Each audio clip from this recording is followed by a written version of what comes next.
Hello. How is everybody? What's up? We'll start with a quick PSA. There was a massive Twitch leak.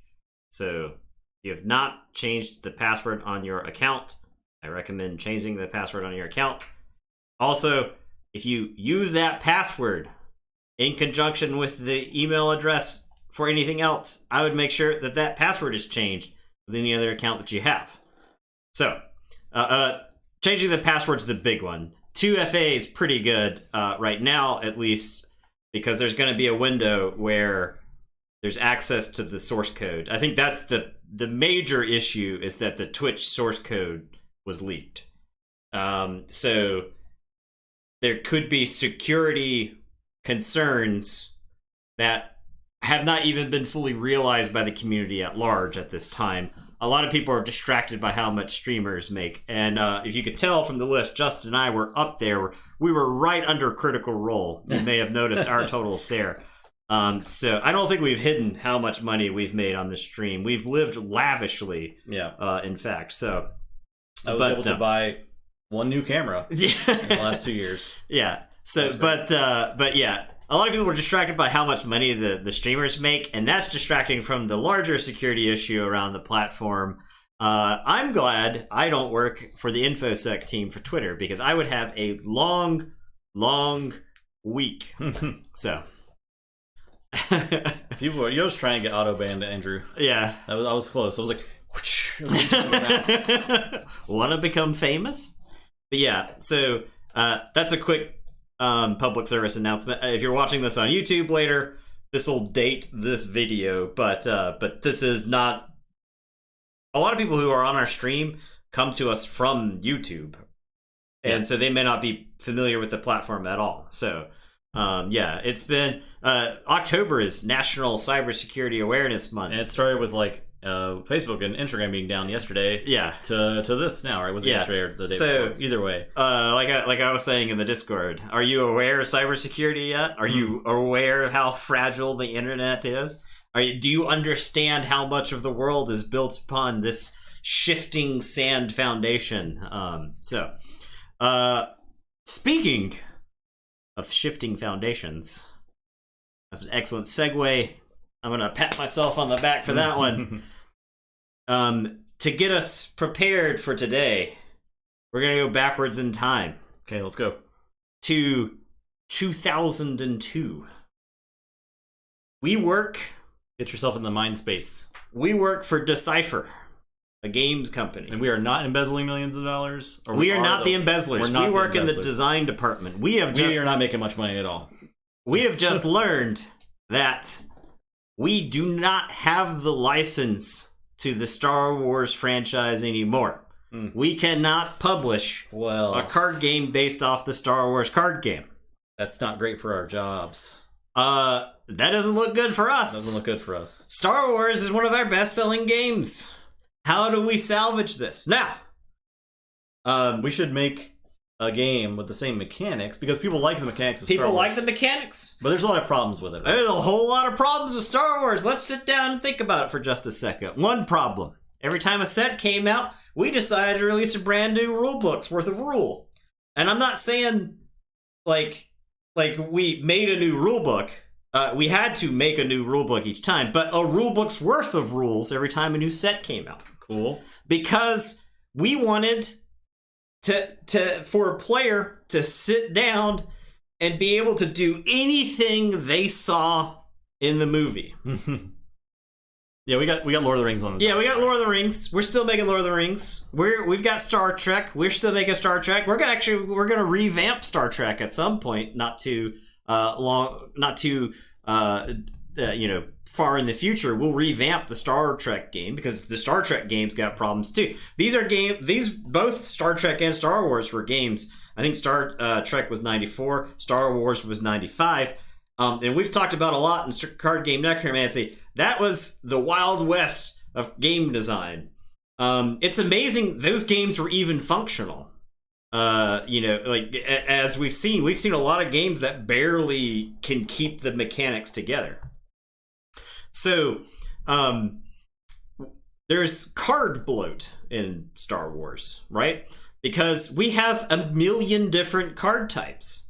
I meant to look up the actual. I was talking to Justin about how much homework I had to do for this. I actually meant to look up the total number of Star Wars card types, right? Like creature, character, starship, vehicle. You have like subtypes, right? So like in the vehicle type, you've got combat vehicles, which like ATSTs and AT-ATs count for. But like Luke's X-34 land speeder that he like trades so that they can get enough credits to get onto the Millennium Falcon.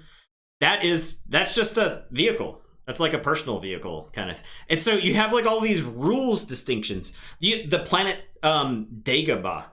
Dagobah has its own rule set because it's in the ass end of the galaxy and nobody can actually gets there. So even though the Dagobah locations look exactly like every other location in the game, there's whole rules governing over what can be deployed to Dagobah and what can't be. Is there, like, you just have to know those rules? You gotta know those rules. Okay. You have a whole other problem about the Star Wars game, right? When you think of Star Wars, what do you actually want from a Star Wars card game?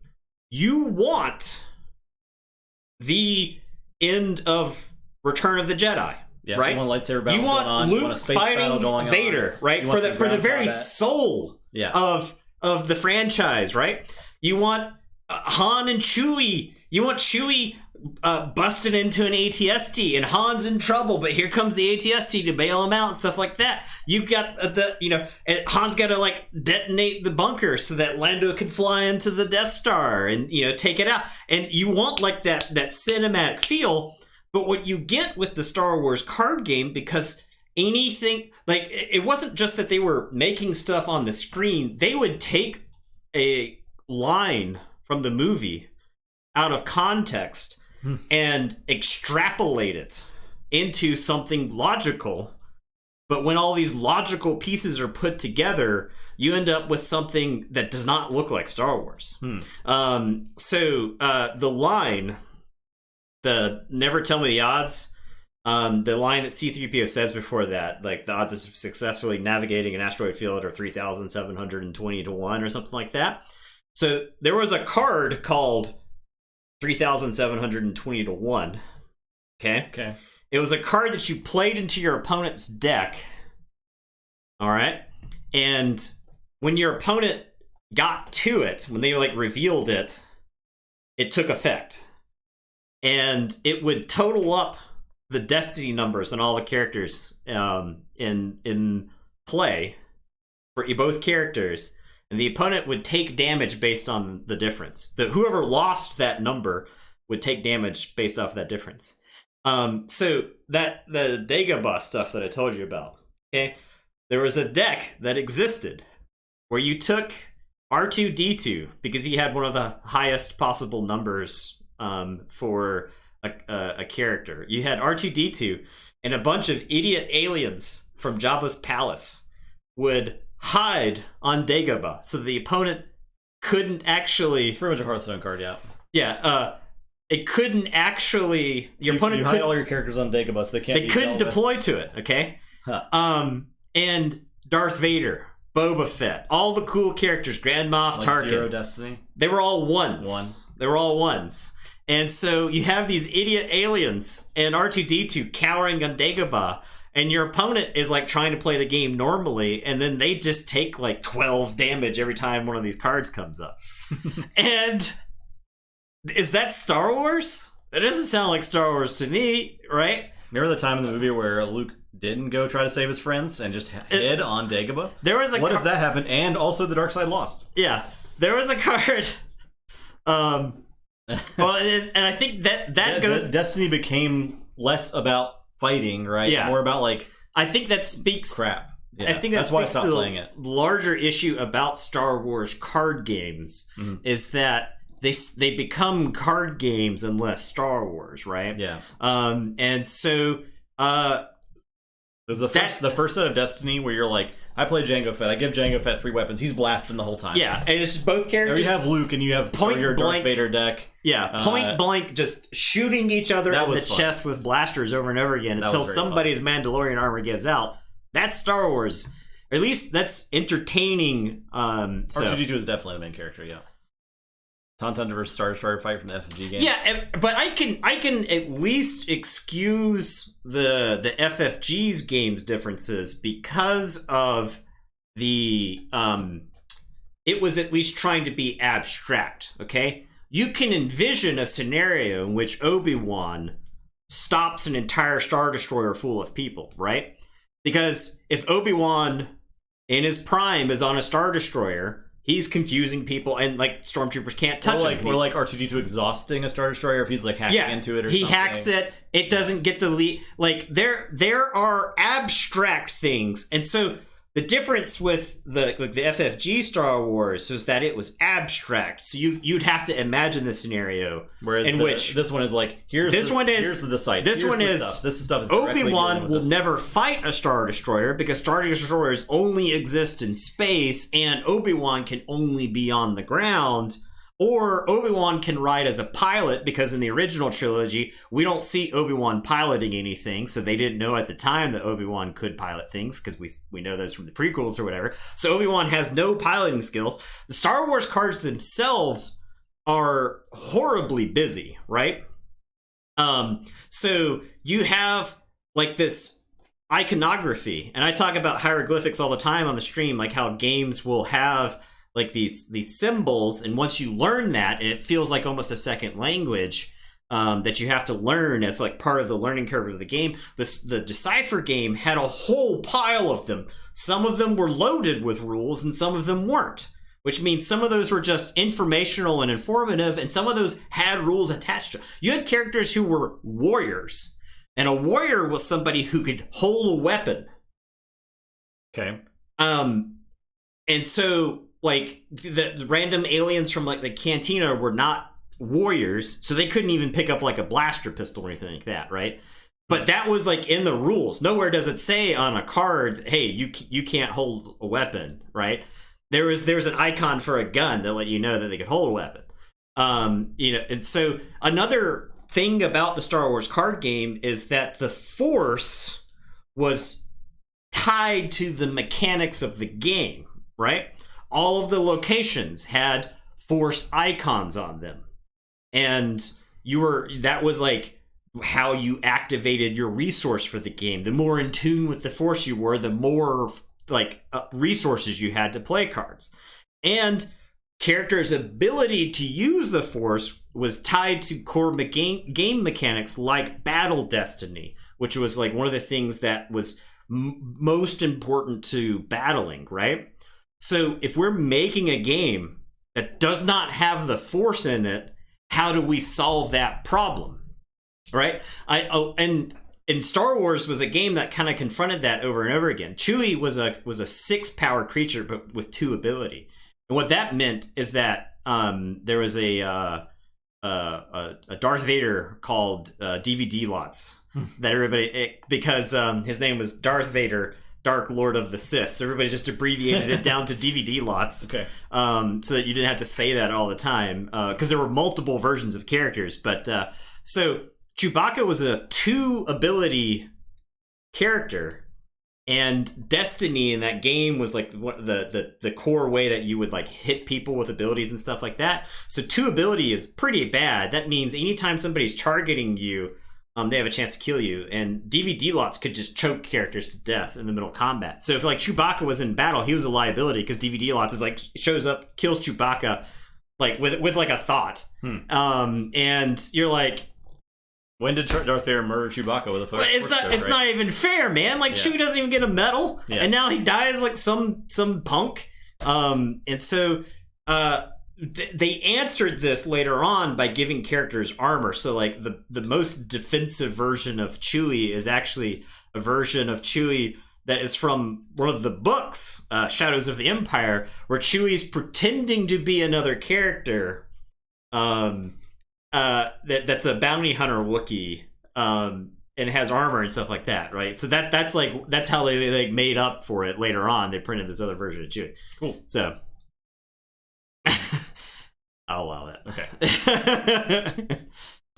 But yeah, So the it's just one of those things.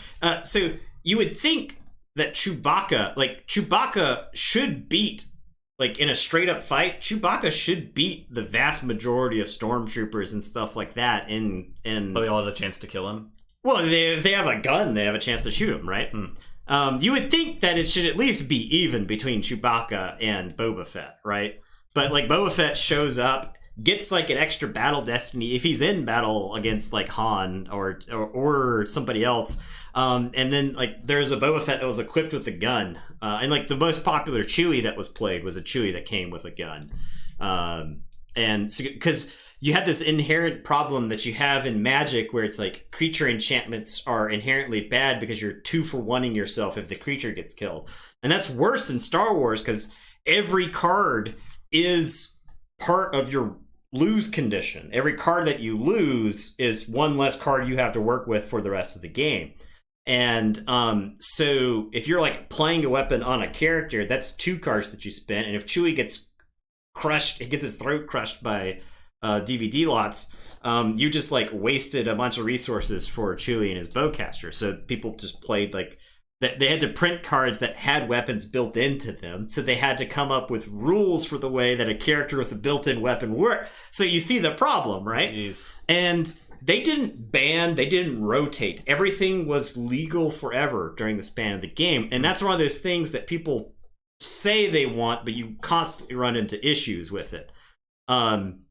And so there were like these bizarre design decisions. They wouldn't ban something. They would sometimes errata it, because they didn't want you to open a pack and have a card that you could not play. Okay, yeah. So the Never Tell Me the Odds and the 3,720 to 1 cards that I told you about, they didn't ban those cards. What they did is they would release an answer to that card in a later set. So what happens is your deck has to include answers to all these different like cheese mechanics. There's no other way to do the same thing. Yeah.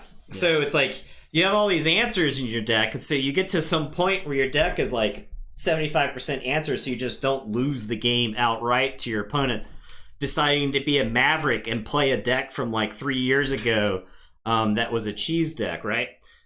So like they eventually came out with a mechanic to fix that towards the very end of the game's lifespan.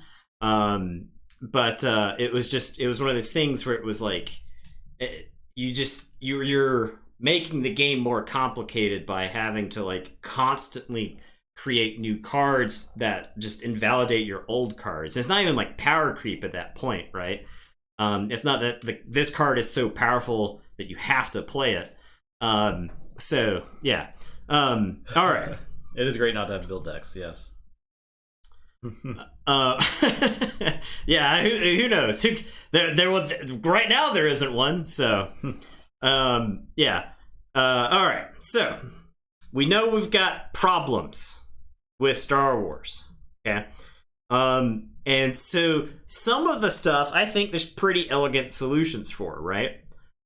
If you just standardize the units in the game, then you can make subtypes effectively. So starships and characters, they all had power, and power is like the currency of battle in this game. So just make it so that everything's got power. And if we're not tied to the Force, then people don't have to be Force sensitive to be good in this game, right? We can give them some other stat that determines how like capable they are in combat outside of raw power, like how devious they are, or how canny they are. And we can also make it so that if we just have like a separate stat for how tough something is to kill, that's something else that we can do, right? You can toss a card up for some context. Yeah. And we'll toss up a similar card. Okay, we'll toss up another card real quick just to show it off, okay? Now, on a Star Wars card, you had 2 numbers in the lower right-hand corner that would always get covered up by your Ultra Pro dots, so you had to like constantly shuffle your deck to the point where that Ultra Pro logo would rub off so that you could actually see what your card did. Or so you had like 2 dots down there. You had like power and ability, and then you had like this other box that was actually nonsensical because it said the same thing depending on what your ability was, right? It would say Force Attuned if you were 3. It would say Force Sensitive if you were 4. It would say like Force Sensitive again if you were 5. It'd say Jedi Knight if you were 6, and so on and so on. It'd say Force Master or Jedi Master if you were 7. And so eventually they got to the point where they would print armor in that box for the characters that had armor, like Boba Fett. And then, but you would have like droids, for instance, in Star Wars, didn't have ability. So they couldn't stop your opponent from force draining at a site. Mm-hmm. So if like Obi-Wan was there and your opponent played like a mouse droid or something, the mouse droid didn't do anything. But droids could be in combat. It was like this weird thing, right? You're drawing all these lines between different types of cards that there really shouldn't be a distinction there. Because by the time IG-88 came out, you had to go redo the rules. You had what was considered like combat droids or whatever, right? To make up for the fact that you made droids don't have ability unless... droids don't have an ability. IG-88 doesn't have an ability. Droids can't use the Force, right? Our whole system is based off of ability to draw Battle Destiny, right? So you have to like add rules to IG-88 that lets him attack people. Oh my god! Yeah, and you see the issue, right? You've made these decisions. You're trapped by these decisions. You refuse to change the core rules of the game. It feels like, if any developers are in chat, it feels like working with a legacy code base.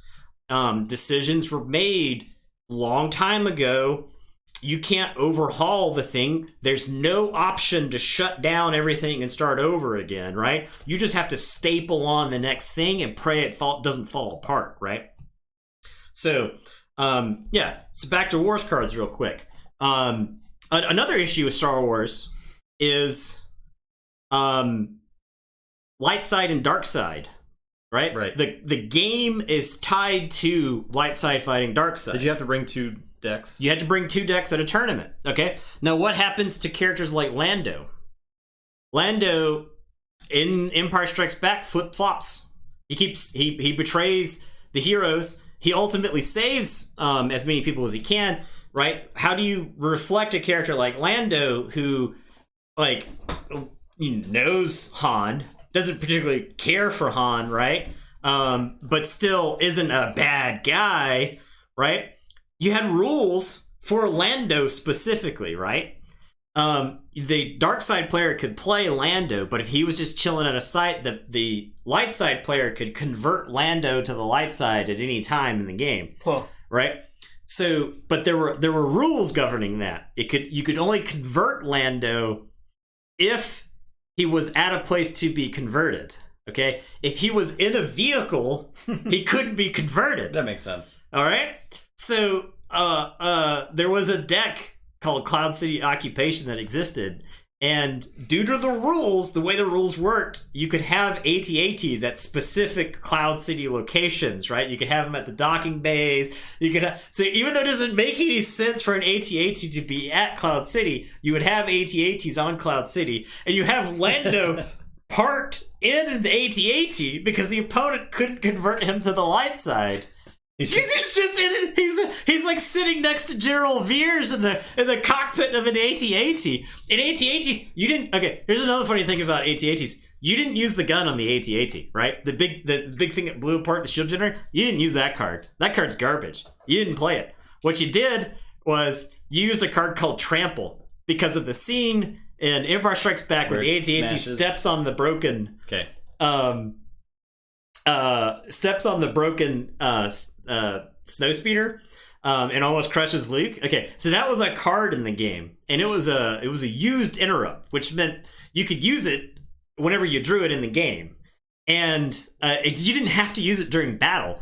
right? You could have like a fight at an adjacent site, and then your characters move over to fight the AT-AT. Your characters walk over, and then the AT-AT is like stomping on characters as they show up.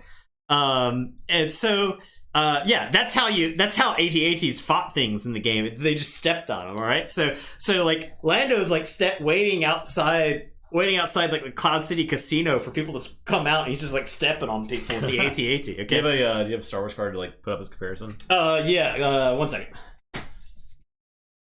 Since we're talking so much about Star Wars and not Wars. I was talking about it, and I couldn't find like an appropriate spread of cards. But we'll use Darth Vader right here. We'll use the Black Border Premier Darth Vader, just to flex on everybody. So, yeah.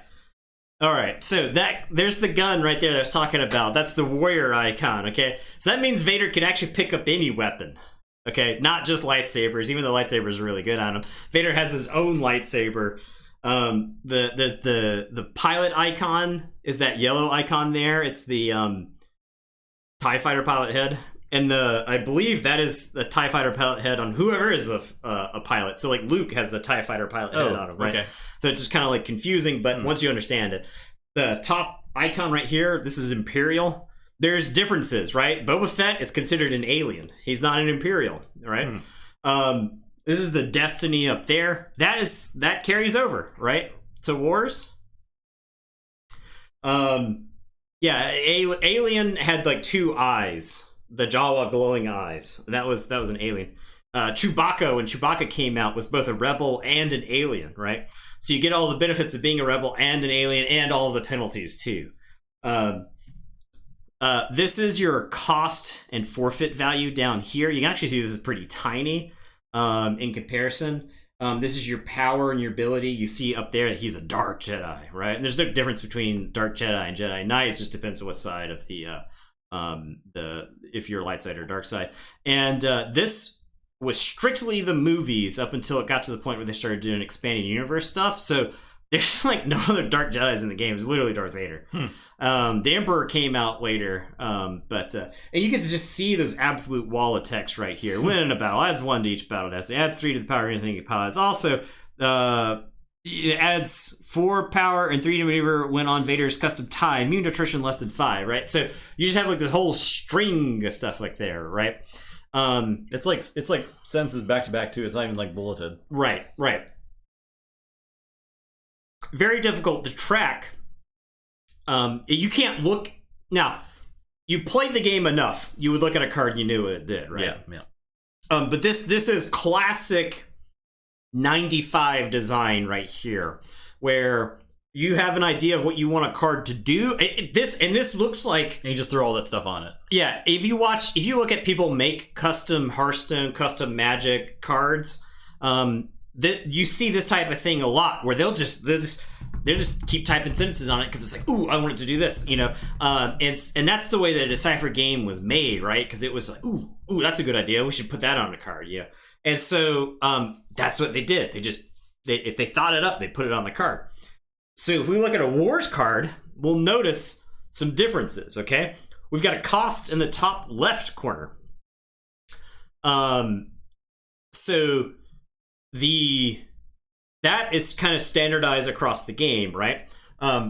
You had actions that would force you to like pay resources to do stuff, right?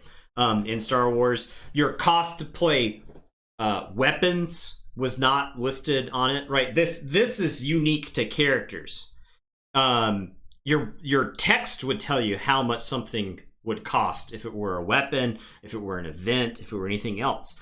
In Wars, all that stuff, the cost to play the card is up in the corner, right? So I know I can look at my hand, have it fanned out, and know what I got to pay to play things. All right? It's like odd real estate to not use in the original Star Wars game. Yeah, like, I agree. That's the most reused or most important space in a lot of games. And this is like industry standard, right? The top cost in the top left corner. You've got your destiny in the other corner. You get visual differences between your cost and your destiny, right? That's a visual cue. You don't even like put a whole lot of brain power into it, right? To know that this 6 is different than this 3. You got visual cues for it. Underneath the cost, you'll see those icons. If we look at another card, you'll notice that those the number of icons there change. And if we look at cards from other factions, you'll see that they have other cards there. That are other icons there, and that's letting you know a couple things. It's letting you know what faction they belong to, and it's letting you know like the affinity in the faction. Oh yeah, I love them too. That's why I'm gonna sit here and talk about them for 2.5 hours. So I do want to play. We will get to the game soon, but I got. Like I told Justin, we're going places tonight. Okay. Anyway, so you'll see power is about in the same place. That makes sense. That is like the one thing about a Star Wars card you cannot argue about. You know what a creature's power is, right?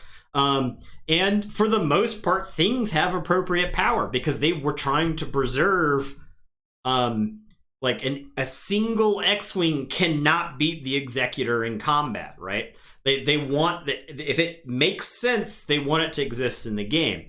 And so now, when we move to the ability section, we'll notice 2 numbers there. We've got tactics and we've got defense.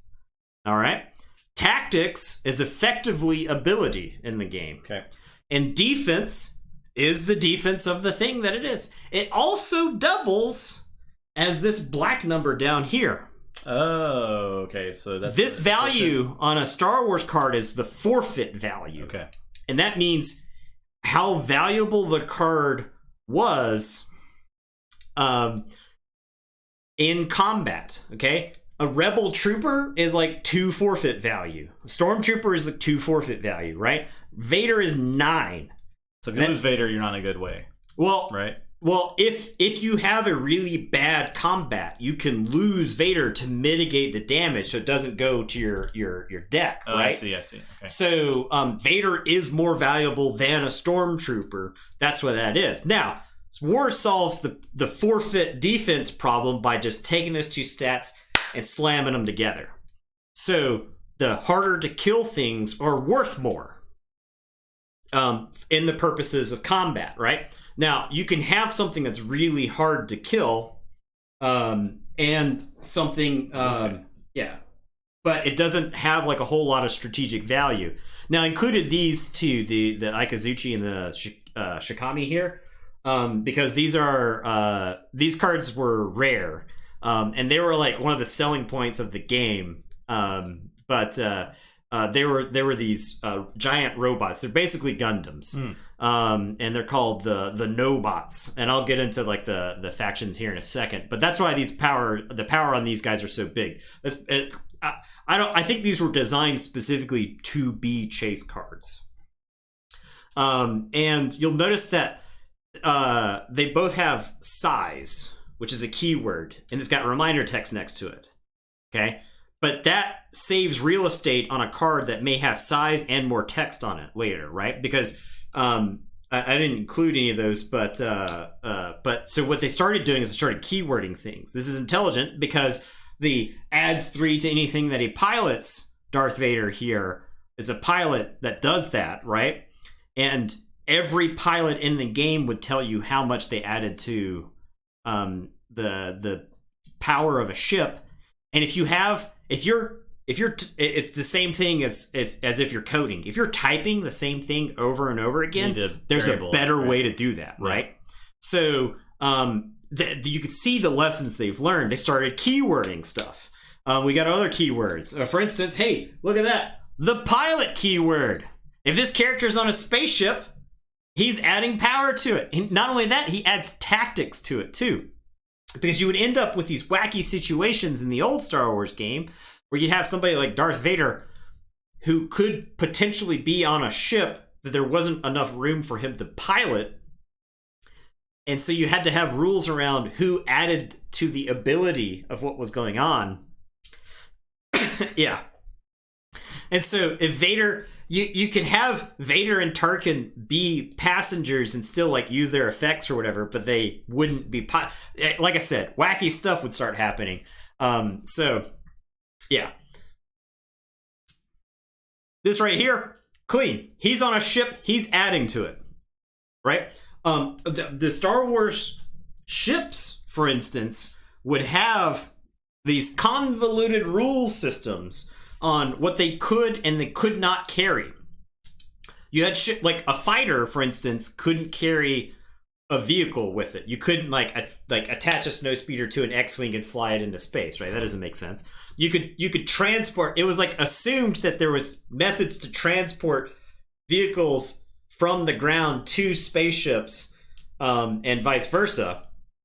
But here, your capital ships have this stat called capacity right here. Okay.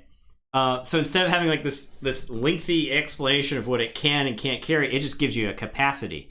All right. And Shikami, they're size 3, which means that ship can't carry Shikami. It's not big enough. Yep.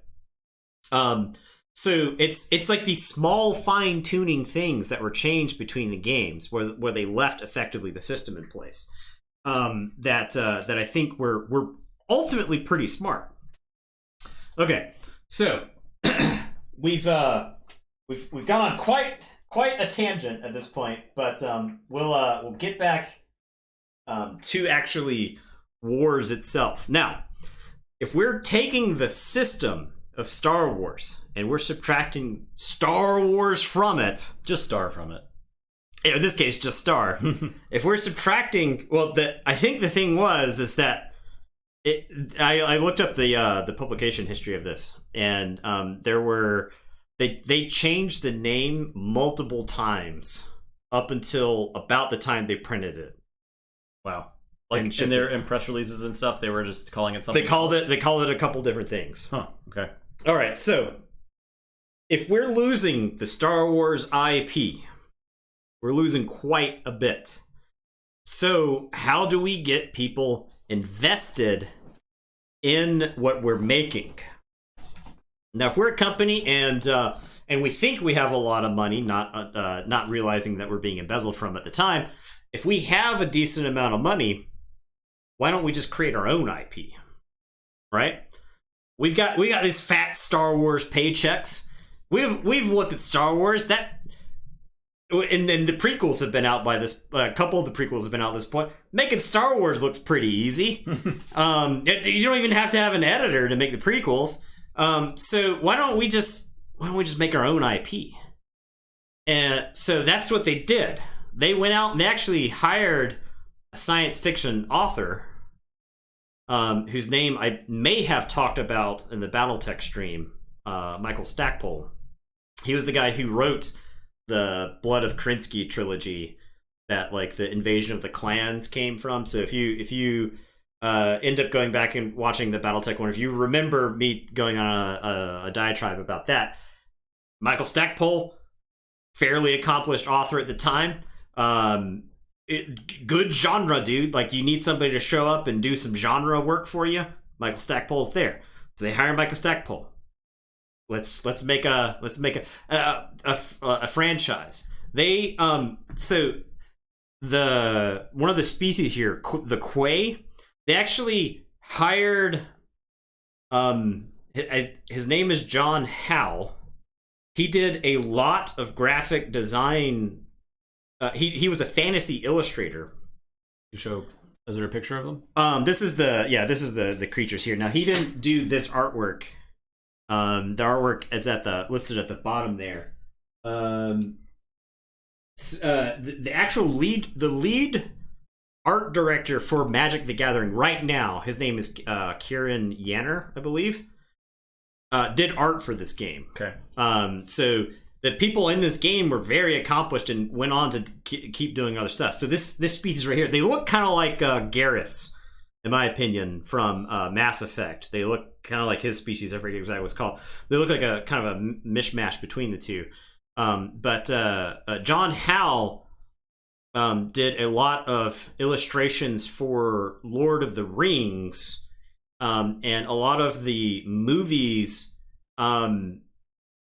I saw this picture of Bag End that he did, and they basically took that and made the set of that to make the Lord of the Rings movies, wow. Right? Okay. So they paid him to come up with some concept designs for the game and stuff like that, right? So they were like invested in making an IP leading up to the game's release. They had short stories set in the universe so that you understood what was going on, right? The setup to this is not that far off from, say, something like The Expanse. Earth, military might, the prevailing might in the solar system at that point. Mars is a separate entity, right? It's its own faction in the game. Everybody who works in the asteroid belt, they're their own faction. It's like a loose, just a confederacy of like all of these like asteroid kingdoms and stuff like that. There's no like real government out there or anything like that. It's just like whoever works in different areas. Most of the game, the locations in the game are just locations around the solar system. You've got Mercury, you've got Ganymede, you've got stuff like that. Yeah, exactly. Now you've got aliens, right? Expanse doesn't have aliens. You've got some dead alien tech that is used in the Expanse, but this game actually has aliens. You've got the Quay, who are like sort of they're definitely malicious. They're not necessarily presented as evil, but they're not kind. They're kind of ruthless in combat and stuff like that. And then you have the She, and I'll get to the She in just a second, because like I told Justin, we're going some places tonight. Okay, so yeah, these are a couple of the Quay cards right here, and they have like these huge hive ships. There's a good example right there. I think the color palette on that card is outstanding. Yeah, honestly, good stuff. Yeah, so they have like these huge hive ships that they travel around in, and they have like smaller little pods and stuff like that. And in the lore, I'm getting ahead of myself. What happens when we had to remove the Force? So we need something for everybody to fight over. And if you... I think this is actually a pretty good picture here. This is... You'll see this a lot in that big blue band in space right there. And that's called the Mumon Rift. And it's like this... tear in space, and I had a trouble. So like the decipher page doesn't exist anymore, and if you go to the Wayback Machine, all the links and stuff inside the decipher page are dead, and you can't get any of the files from it. Wow. You can get the short stories from Board Game Geek, but I don't even think I have a login for Board Game Geek, so I wasn't able to like download them and like brush up on my Wars lore. I'm basically having to go off my memory right here. You could have just asked me to download them. It's fine. It's no big. Like I said, I'd already done a lot of homework for this one, so I didn't want to like then on top of it have like a college level required reading course to go with this. But so the Mumon Rift right there is like this tear in space, and the She and the Quay come through that. Right, that's how they're now in the solar system. The first thing that the Quay do when they get out of the Mumon Rift is they attack like an Earth space station, and they take it over. They just completely take it over. You're telling me this isn't Star Wars? What the heck? I'm done. You've been lied to. I don't want to out. play this game, and for that reason, I'm out. Yep. So, but yeah, now the way to interact with the Mumon Rift is this material called Traganium.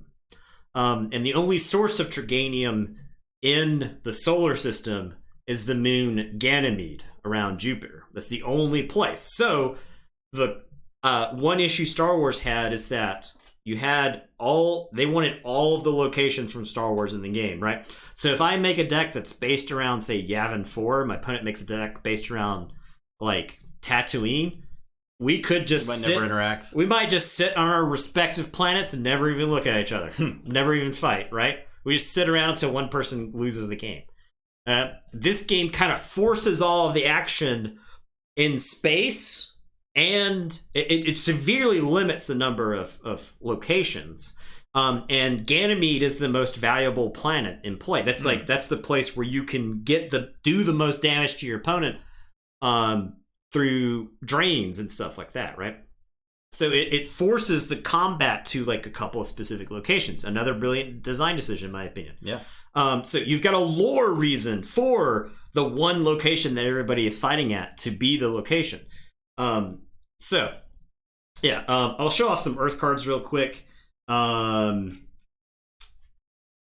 Just to run through it. And like I said, Earth is I don't want to say they're outright fascists in lore, but they're not. That guy's looking pretty fascist. Yeah, He's screaming. It's James Howler. James Howler. He's definitely Howler. Yeah. Now you'll notice that James Howler has a keyword called Kaizen. And for lack of a better term, in this game, Kaizen equates to Jedi. Okay. Kaizen are people who have supernatural abilities due to the Triganium, I believe. All right. And so, you've got various humans who have developed like these Kaizen powers, and there's Kaizens in all of the factions, and so that's kind of like tied to the lore as well. I had to look up what Kaizen. It's kind of like the Kwisatz Haderach. Well, there's only like one of those, right? Yeah.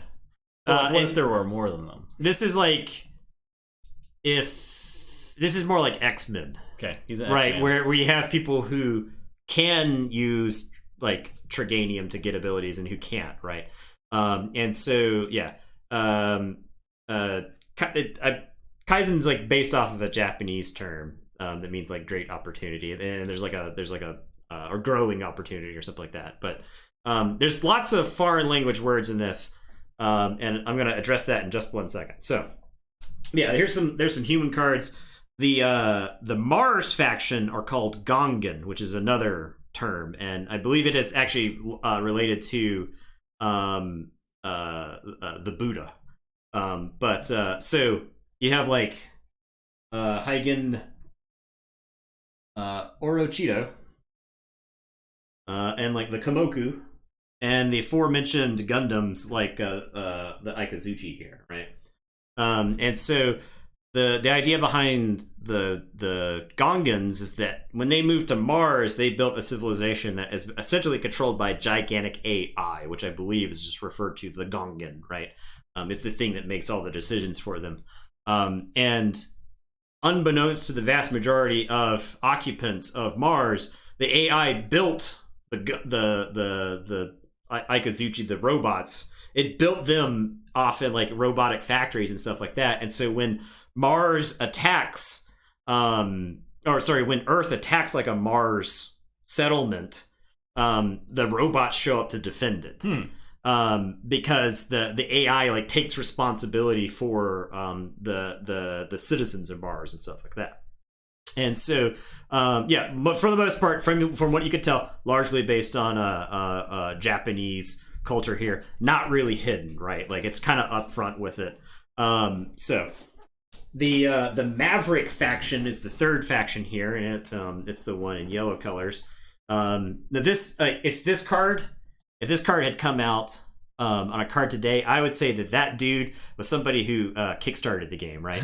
you have a portrait like that on a card these days, and you're like, that guy paid to have this card made, which I don't have a problem with. It's one of those things. It's just like you see a card like that.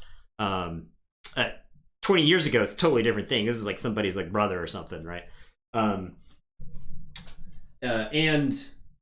the Mavericks use basically hand-me-down technology.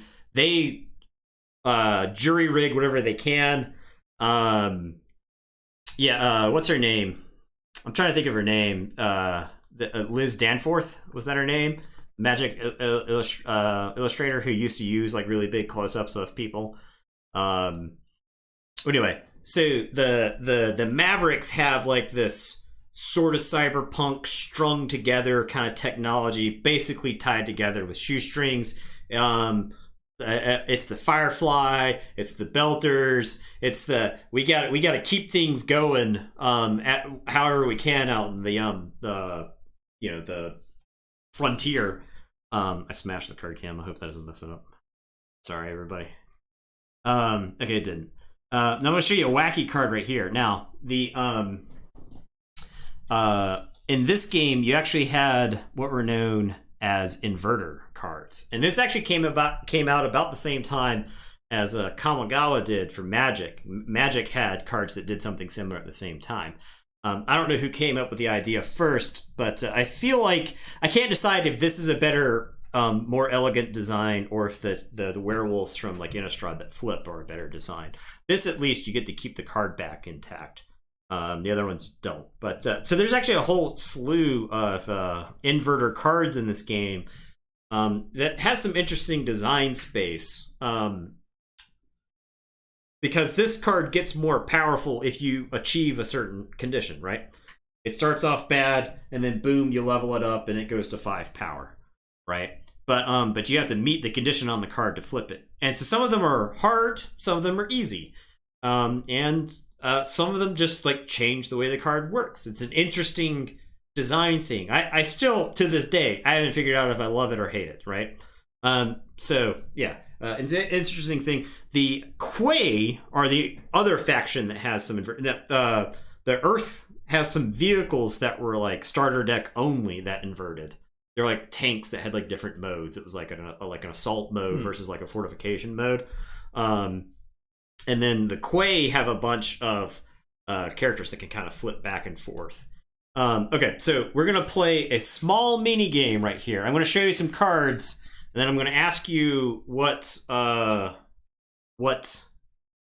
similarities between all these cards are.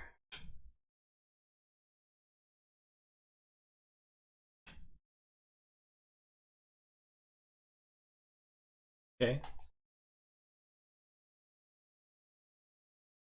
Well, those look exactly the same. The ships. Yeah, the She. This is the She faction right here. Okay.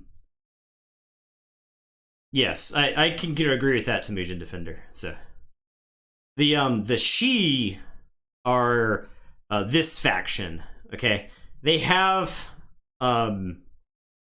like a caste system. So there's like warriors, there's like the medics, there's the pilots and stuff like that. They have like this amorphous blob kind of like ship. They don't actually have like huge capital ships. Their capital ships are like these life ships.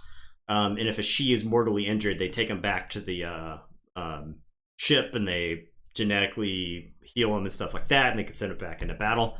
One might say they reincarnate. All of these names are basically Indian names, and there's a lot of like Southeast Asian names that are used in the She.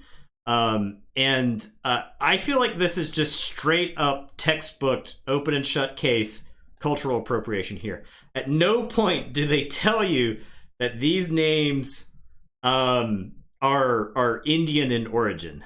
And this is the type of thing that like gets you immediately canceled on Twitter and stuff like that, right? And so it's different than, say, like the GoBot, the Gundam faction, because they're pretty open about it being Japanese. But this is the type of thing that I feel like white creative game designers, like, we just need some names, 15 years ago would do all the time, and then not put a second thought into it, right? This is not the type of stream that I want to run. I'm not trying to cancel Decipher over this decision or something like that. They're gone anyway. It's fine. Yeah, exactly. The embezzler canceled Decipher for us, but this is one of those things that is just like. You see this kind of thing, and you might not even like really put it together, like when it is happening, or when you're looking at it. I certainly didn't put any thought into it, right? But it's like it's kind of weird to say like these aliens from beyond space show up, and its name is Vashal, and it's just like, oh, okay, like you could have put it like a little bit more effort into this, right? So. The Quay's names, I googled to make sure that this point that I was making was like relatively valid, because I'm not trying to be like overly concerned white guy, right? Like I'm not trying to take up a cause for someone else. I'm just trying to like say, hey, this happened in this game. We'll move on. We're not gonna like dwell on it. I look up the Quay names, and for the most part, they're just kind of made up. And I think one of the most relevant takeaways for something like Rick and Morty is that you can like name something like Glip Glop, and it's fine. It's fine. It's an alien from space, right? Like who cares what it's called? It may not even translate well. And what's even weirder to me is that like Michael Stackpole was involved in this. You actually have a pretty great example in the BattleTech books where the clan names for stuff were different than what the Inner Sphere gave them names. So somebody would see something. So it's not like you have space Japanese people in this game, right? What, like there's no space Indians in this game. You could have something that shows up and like the Indian faction could see it and they could call it something from Hindu mythology, which some of these names are just ripped straight out of, right? And if we don't ever talk to the aliens, if we don't ever know what they are, like that's fine. Like that makes sense. You are writing your own fiction here. It just seems kind of short-sighted, right? Like you're also not making plans to, I guess, sell this in India, right? So yeah. But I was trying to make that point and just kind of move on. I didn't want to spend too much time on it, but I did want to at least acknowledge it. So it's acknowledged. So yeah, and they're kind of to me they're the faction that like looks the least developed, and it kind of feels that like way. all the art was very similar, right? Yeah, like how am I supposed to paste? Yeah. Now you could argue the same thing with the Quay. There's not like a lot of differentiation between the Quay. We looked at them a little bit earlier, but they're the space monsters, right? So yeah, they get to look cool. They get to dismember people on cards, and so yeah, that's the Quay right there. So the She's home planet actually gets pulled through the rift and is brought into the solar system. That's why they're there. And the Quay are just in their big like life ships, they call them. And they just kind of like smash into a planet or whatever, and then like start swarming all over. So cool. All right, that's the stuff. We'll actually get into the game, and I don't know how long this game is going to take. Now that I've held Justin and Stream captive for an hour talking about it. So yeah, they kind of do look like Shadowlands. I do agree with that. Just look at him. He's like, is it game time now? Jeez.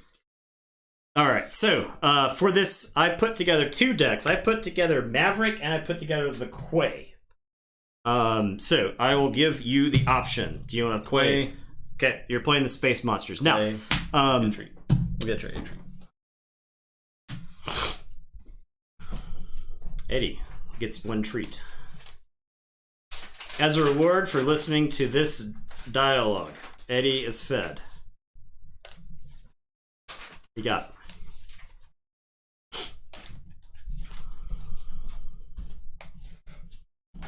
Done. You can feel free. I told y'all to have snacks ready yesterday. Yeah, we're gonna need snacks. We were gonna settle in. Show this giant deck of 60 cards. 60 cards. The deck size is 60. No more. You might be able to have less, but you don't want less. I think the deck size is 60. Yeah. So technically, what we do is we sit down and we decide to play, and we figure out who's going to go first. We actually randomize it. In the other game, the dark side always went first. Okay. So we will roll the traditional Tabletop Royale 2d6. 7. Also 7. We roll these forever. 4.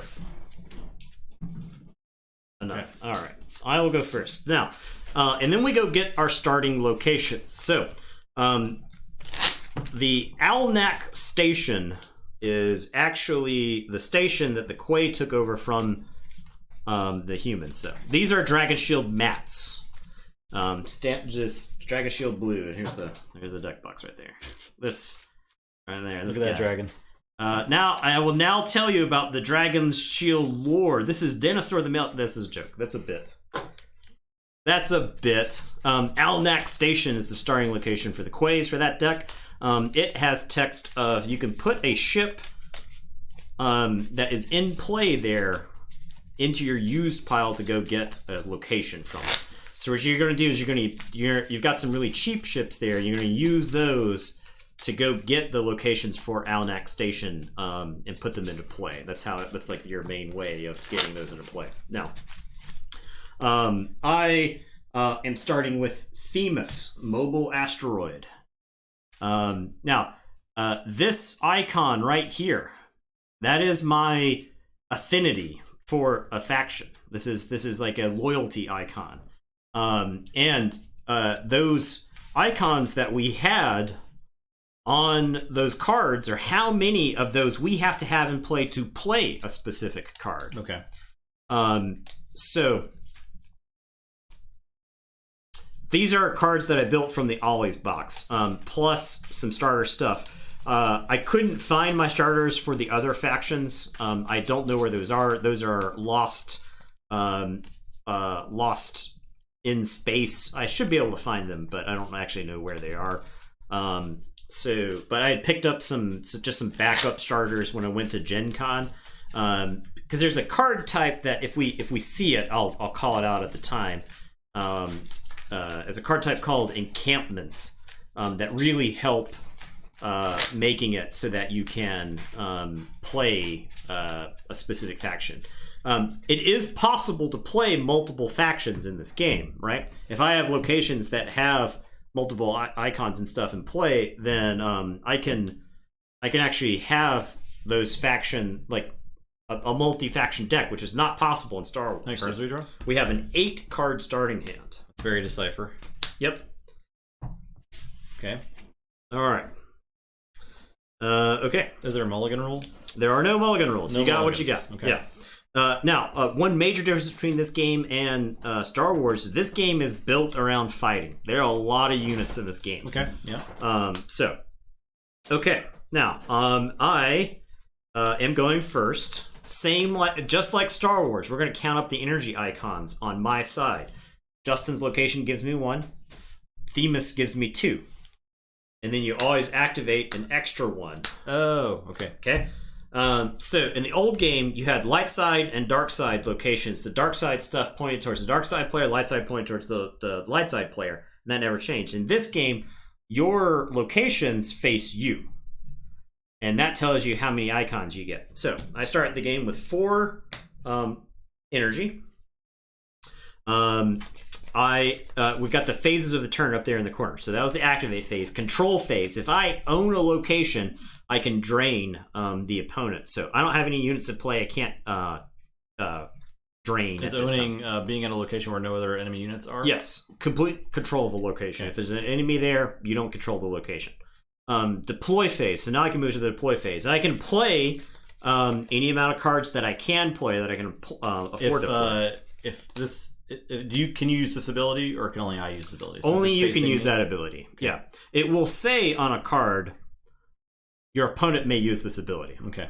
All right. I am going to play a new location, and this is going to be Titan, Raving Red's Refuge. Raving Red is one of the characters in the lore. She's like one of the leaders of the gang. But this says each time target fighter you have a location would be lost. If there are no other fighters here, you may lose 1 energy. If you do, put the target here instead. So I can use this to like save fighters that would get destroyed in other combats.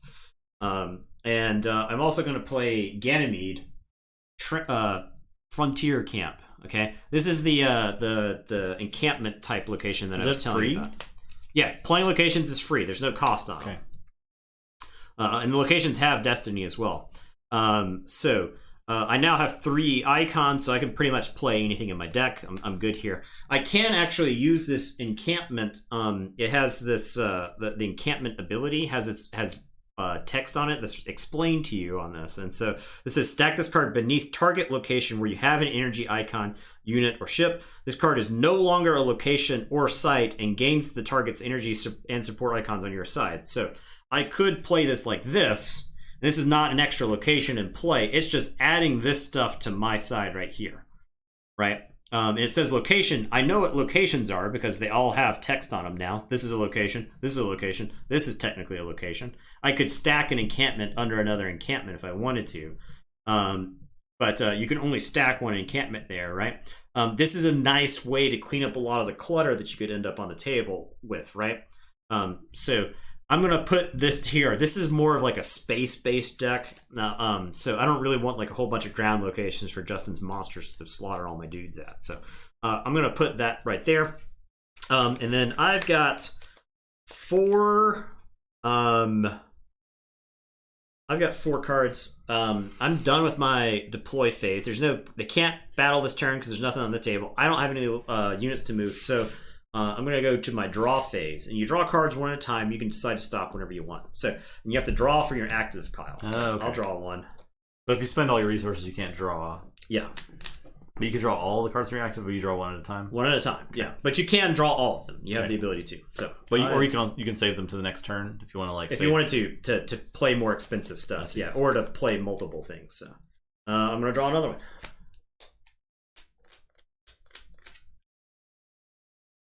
I will draw one more. Okay, good. All right, so I get activate phase. So I get 1, 2, 3, and then 4. This is one. Yep. You get 1 extra, right? You get always 1, 2, 3, 4.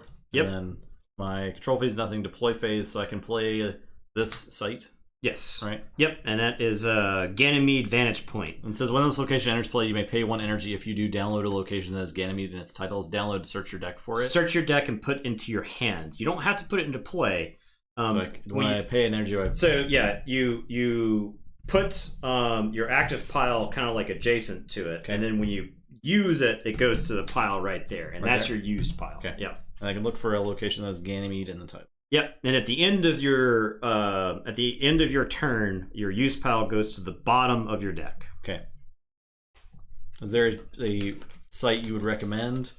I get if you don't have enough stuff to play all of your monsters, I would go get the one that has that icon on it. This guy says vehicles don't have their power to players. Yeah, that's good because the vast majority of the good ground units. It also has encampment that you could get that. Yep. So I can like put it under a location if I want. Yep. Or under like a planet. Yeah. So you get to pick one of those that you want. It's up to you. Yeah, I'll just get this other one then. Sure. So, get this Ganymede Hunter's Camp. Yep. And there were... What is unlimited? That means you can have any number of them in play. Otherwise, that icon up there lets you know that it's unique. So,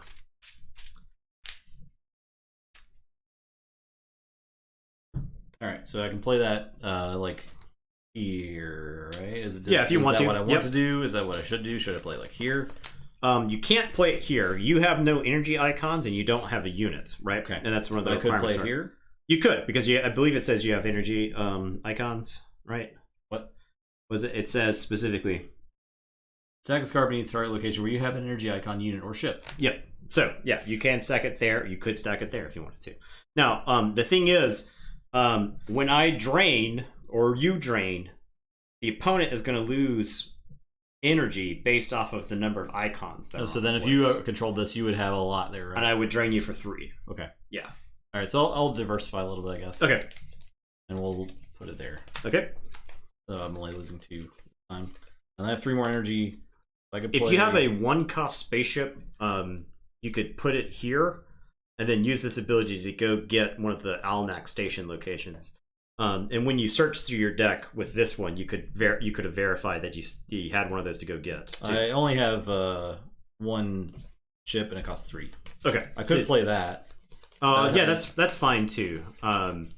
Your goal right now is to try to get enough resources to work with throughout the rest of the game. Because I can play like this guy. He costs 3. Yep. You pay 1 at a time. Okay. 1, 2, 3. The Talak. The Taka Quarrel comes into play. This is actually a stolen ship. Okay.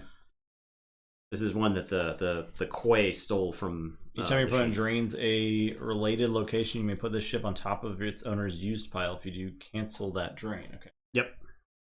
So I can put our ship you have here on top of its owner's used pile.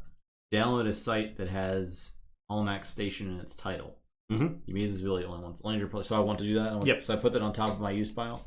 Yeah. So you want to get your locations out because your locations have 0 destiny most of the time. The Ganymede locations have 3 destiny on them to try to like encourage you to have more Ganymede locations in your deck. Because drawing a 0 destiny when you're in combat is particularly brutal. So I want to get like All-Max Station. Yep, that's fine. You can use that to like save your characters, I believe. So they go there instead of being lost. Yeah. Okay. And there's a cargo bay for All-Max Station that you can get as well. That lets you move from All-Max Station to other locations. So you can use this to like save characters. They can move over to the cargo bay, and then you can like send them back into combat. And then end of my turn, this goes in the bottom of my deck. Yep. Okay, so that's my turn. All right. All right. So I've got 1 icon here. I've got 3 there. I've got 1 there, and I've got 1 there. So I've got 6 resources to work with.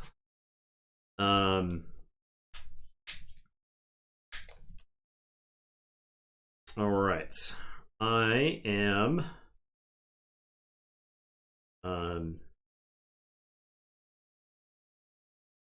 we'll get some stuff onto the ground. Why not? I am gonna play Ace McAllister. I need 3 icons, which I've got 1, 2, 3. 3 Maverick icons to play them. So it says lose a card at random from your hand. This character is immune to attrition until end of turn. We'll get to attrition in battle. And then pay 4 energy until end of turn. Make this character some bonus stats based off of the destiny that you flip over. So his power is going to be random. I am going to play this robot. This cool loading robot. And it says, as long as this character is at a site, your opponent's total power at each related location is -4. So, yeah. Related location? Related location would be any other Ganymede location. Now, I can deploy to this location because I have an energy icon. If I don't have an energy icon, I cannot deploy to the location. So, since this is an encampment, is it Ganymede? Does it have its title still? No, it does not have its title. Okay. It takes this and adds this to this location. Okay. Otherwise, understood. All the rest of that stuff is gone. There is a Ganymede sector that goes adjacent to this, and to keep the battle line nice and tidy here, we try to keep all the related stuff together. That way, we know it's all together, right? And we're doing a good job of that right now, so we don't have to worry about that. I am going to spend 3 to play the Boxer, which is like this cargo loading kind of ship. It is power 4. It is a transport, which means when I move, I can carry up to 2 characters with me. And then it says each time I reveal a card for battle destiny during battle, I can pay 1 energy to make that card's destiny +1. So I can use that ability no more than once. Okay, that is that. I am done with my turn. I'm going to leave this energy right here, so that way if you try to fight me there, I can use this to boost my battle destiny. So, all right, so I get 1, 2, 3, 4, 5, 6, 7, 8. Yep. Okay. So, what do I want to do here? Well, if you don't compete here, I can use this location to force you to lose 2 energy on your turn during my control phase. Okay, but I could like go here and try to take. You could, yes. That. Yep. That you are allowed to do. That seems reasonable.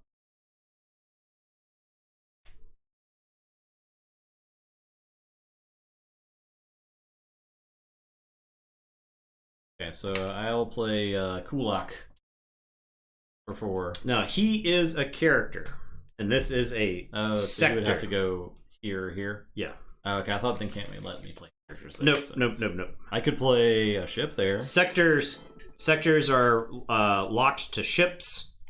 You can play a ship and then have him there, but he's not a pilot. So I can play the Lustica for 7? Yes. Do that. Okay. 1, 2, 3, 4, 5, 6, 7. And here you'll see that ship says characters aboard. It doesn't count towards its capacity. So what it's saying is that these ships are so massive that any number of characters could be on this thing. So that's a rules thing that's kind of reinforcing the flavor behind like the Quay life ships. So. And I can play this guy here too. He's for 1. Yeah, and he's like on the ship. Okay. Now he doesn't add anything to the ship's combat abilities or anything like that. If he had the piloting keyword, he would. So he doesn't. A point to play him there, or there's not. So I should just play him somewhere else. Yep. Or should I play him at all? I would not play him here because I will beat him up. It doesn't super benefit me to play him there, right? Yeah, you can just hold on to him. You could draw that one. Try to get some more characters to okay. Yeah, I'll just draw stuff like that. So. Okay, that's my turn then. Okay. All right. So I've got 1, 2, 3, 4, 5, 6. 1, 2, 3, 4, 5, 6. Oh, 7 for me. All right. I am. We're in the control phase now, so I can use my control phase to drain you there to make you lose 2. Now, when you lose energy, you can lose it from any of these cards here, and that you lose the game when you don't have a deck anymore. So you can also choose to lose energy from your hand. You can lose it from this pile, or the used pile if you have one. So that's just our 2 at the top. Yeah, you can. Okay. Okay. I am going to spend 3 to play the Cartel Legate. And he says as long as this character is at a site, each of my drains there is +1. And I am going to be done, and it is your turn. All right, so activate phase. 1, 2, 3, 4, 5, 6, 7, 8. Yep. And then control phase, I drain 3 there. Yep. I'm going to lose 3. So I will lose 1 from my hand. I will lose 1 off the top. And I'll lose another off the top. Okay. I have this Ganymede Tranium source. Yep. So you can play that right there. We'll just shift everything down just a little bit. That's there. That's free. Mm-hmm. Then I don't have a ship to play there. I can play a man somewhere. The only pilots that added that, right? Okay. Yep. There are a handful of pilots. The Quay have like one, I'd say, decent piloting unit, but for the most part, the Quay aren't really known for their pilots. Yeah, I mean, I've got like a bunch of units and not much to do with them. It's one of the design decisions they did is that it would have like factions missing things. Like there aren't really a whole lot of capital ships in the Mavericks, but Mavericks have like a lot of pilots. Gongans don't have like a ton of pilots because like the AI controls most of their stuff, but they get the cool no bots. Humans have plenty of pilots. They have like plenty of gear and stuff like that. But so I'm not even sure. Like I don't know where I would play characters. Like I play them there, but they don't do anything, right? Yeah, I would probably just hang on to them to try to make an effort to come for these later. Yeah. Okay. So I feel like I'm just done and just draw some cards. Sure. Okay. Yeah. So I'll draw 1. Is there a max hand size? There's no max hand size. 2, 3. I guess technically it's like 4. 59 cards because you could, in theory, activate all of your cards and then draw them throughout the course of the game and lose in the process. So strictly speaking, 5. 59 cards is the maximum hand size. In practical terms, there's not really one. I did not include the card in these decks, but there is a card that says like if your opponent has more than 13 cards in hand, you can play it to randomly to force them to put like most of their stuff in. You know what you're doing. I'll stop. Yeah, I don't know what I'm doing. I don't know what I'm doing. 1, 2, 3, 4, 5, 6, 7, 8. I will drain you for 3 because the Cartel Legate makes my draining +1. Okay. And then I am going to draw. This is the vast majority of Star Wars and Wars games, by the way. You just draw and drain. Yeah, where you're trying Eventually to like battle, I guess. Yeah, you get to a battle, but you're trying to like make sure that when you get into that battle, you're not going to get completely pantsed. All right, so I've got. I'll draw 2 more. So 1, 2, 3, 4, 5, 6, 7, 8, 9, 10. Okay.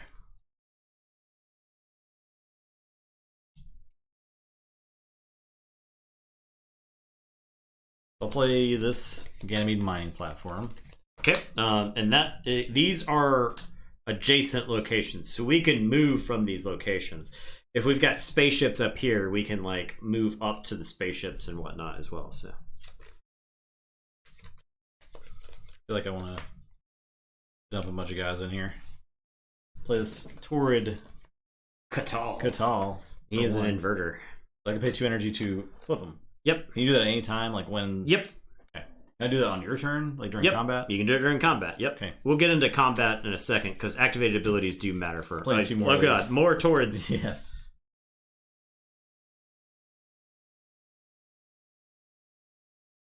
And I'll play Kulak there. Okay. 4. I have 5 left.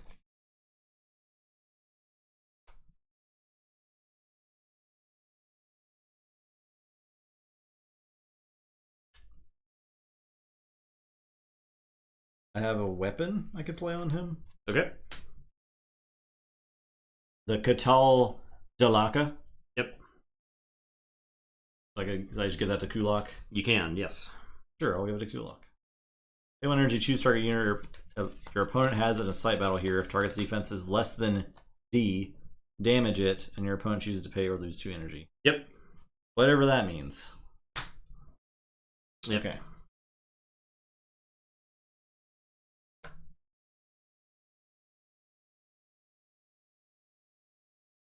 Okay. I guess I will be done. I'm going to draw 1, 2, 3. All right, my turn. Yes. Okay, so I've got 1, 2, 3, 4, 5, 6, 7, 8, 9, 10. All right. I am going to play Europa, the Gambler's Hideaway. We're closing in on this maximum space. This is pretty standard. This is pretty standard for a Star Wars and or Wars game. You gotta take up a lot of real estate to play this game. I'm gonna play Mercury, untapped planet. If a player has exactly 2 ships there, their power is +4. So I'll just keep this there. You could do like this. You get real tight. Get real tight. You can actually probably just put these like that as well. And we got that's good. The whole solar system in play here. Okay. I am going to play the Dubious Contact here. I am going to play a weapon, the Spassky Quickfire. He got his cyberpunk goggles on and his Nintendo light gun. I guess Ace McAllister is going to pick up the Spassky Quickfire since he's the one most likely to not die. And then I am going to move my units over. I'm going to spend 1 to move the Boxer. It's transport 2, so it gets to carry 2 characters with it. So I'll carry these over. And then I'll spend 1 to carry the Cartel Legate over. Is that your move phase? This is my move phase. So you have to skip battle to do that? That's correct. Move that battle? Yep. You have to do that. All of that after. Now, the Dubious Contact says each time your opponent's unit enters play here, if this character is a site, I can activate 1 energy. So anytime you play a unit at this site, I'll get to activate some extra energy. All right, I am going to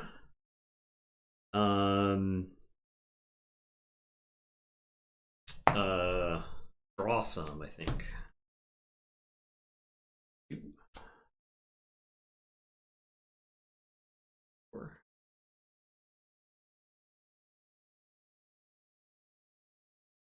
Five.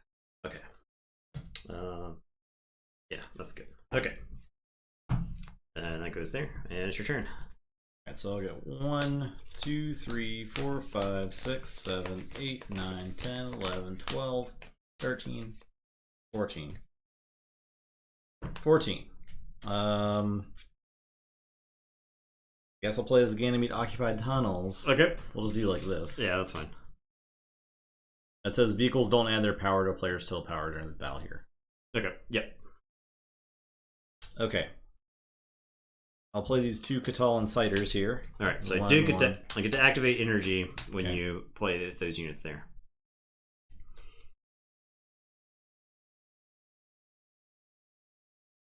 Oh, you were able to drain me there for 3. Yeah, I drain for 3. Yeah, I didn't drain you, right? Yeah. I don't know. It's a wash. Okay. We'll consider it a wash. We both forgot. But yeah, technically we both could have drained and then moved. So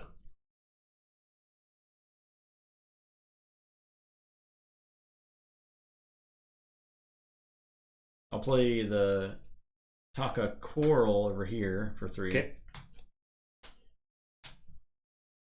It says each time your opponent drains at a related location, you may put the ship on top of its energy spell if you cancel that drain. Yeah, so if you played it at Ganymede and I tried to drain you at a location, you could actually stop the drain by putting it into your use pile. Okay. So.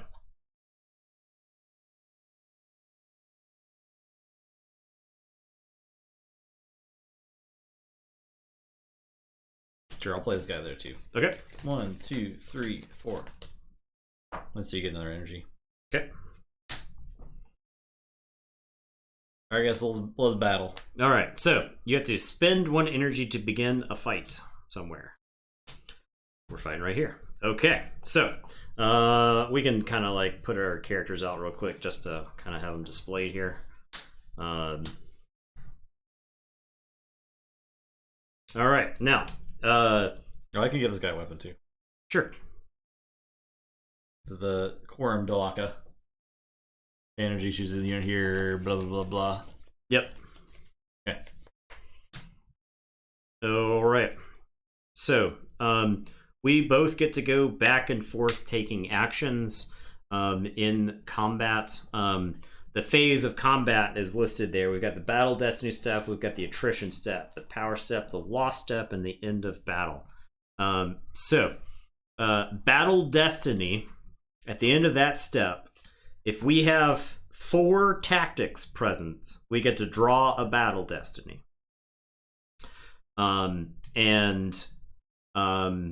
We get to add that destiny number to our power here. Okay. All right. The Attrition Step, we have to damage units based off of our attrition, which the base number is going to be our Battle Destiny. Okay. And then, during the Power Step, we're going to total up the power of all of our units at the location.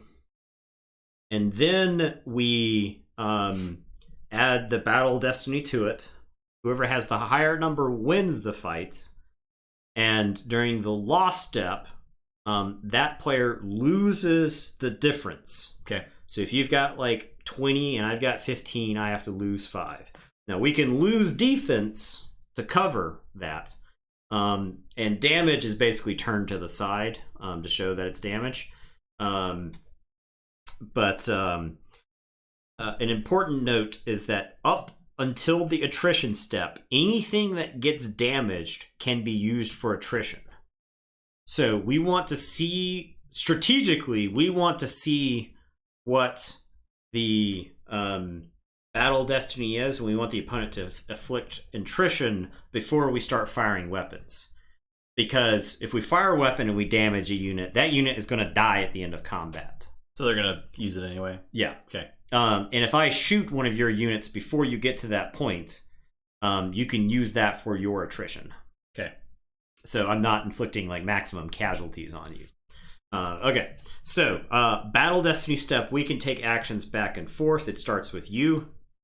There is a stack in this game, and in the rule book, it is called the stack. There you go. There you go. The stack, right there. Old school Magic rules fans are going to be a fan of the stack that exists in this game. It is the stack from Magic. First and last out. Yep. Okay. So, what do I want to do? Do you have any actions in your hand to play? No. You can invert people here. Okay. You don't have to, but you can. Why would I want to invert someone here? To increase your power. Now, you don't have to do it now. If you pass, I could pass, and then we go to the attrition step, and we just draw our battle destinies as is. Okay. But otherwise, if you don't do it now, and I don't take an action, you won't have a chance to do it before then. Now, you'll have a chance to do it during the attrition step before the power step, and you'll have a chance to do it again during the power step. Yeah. So, all right. I am going to play an interrupt. The 5th ace. Interrupt can be played at any time. And this is a used interrupt. So I spend my 3 for it. And then I get to put this into the use pile. And this says, put 2 cards from my hand on top of my reserve in any order. So I am going to take this card and this card and put them on top of my deck. All right. And then you have an action. Best. All right. I am going to spend 4 energy on Ace McAllister. He says, until end of turn, make this character defense +2 if destiny equals 1 or 2. Power +2 instead if that destiny equals 3 or 4. Or power +6, tactics +6, and defense +6 instead if that destiny is 5 or 6. So I will now flip a destiny.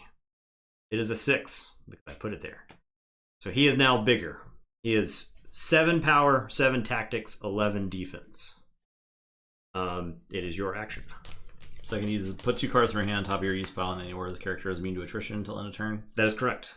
I'll do that. Yep. Is used pile, it said, right? Used pile. Yep. So that's this? Yep. Okay. Okay, so he's immune to attrition. That means even if I somehow killed everything else in combat before we got there, he could not be used for attrition. I will pass. Okay, I'll pass. Okay, so now we both draw Battle Destiny. All right. I have a 6. You've got a 6.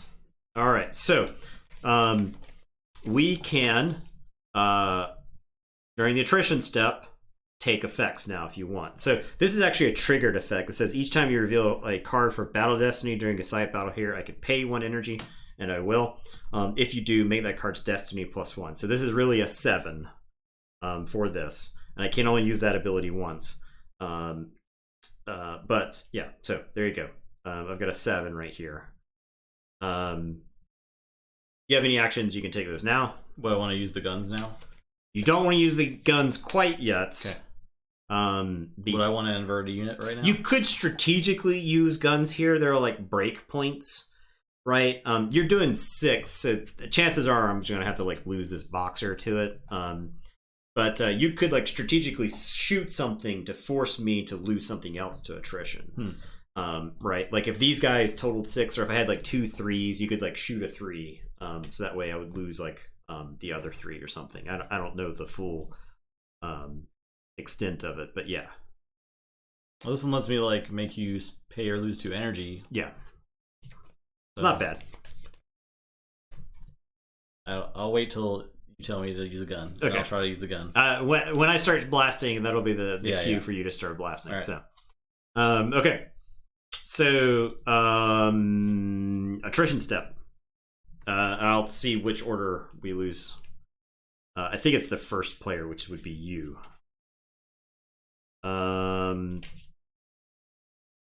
Attrition.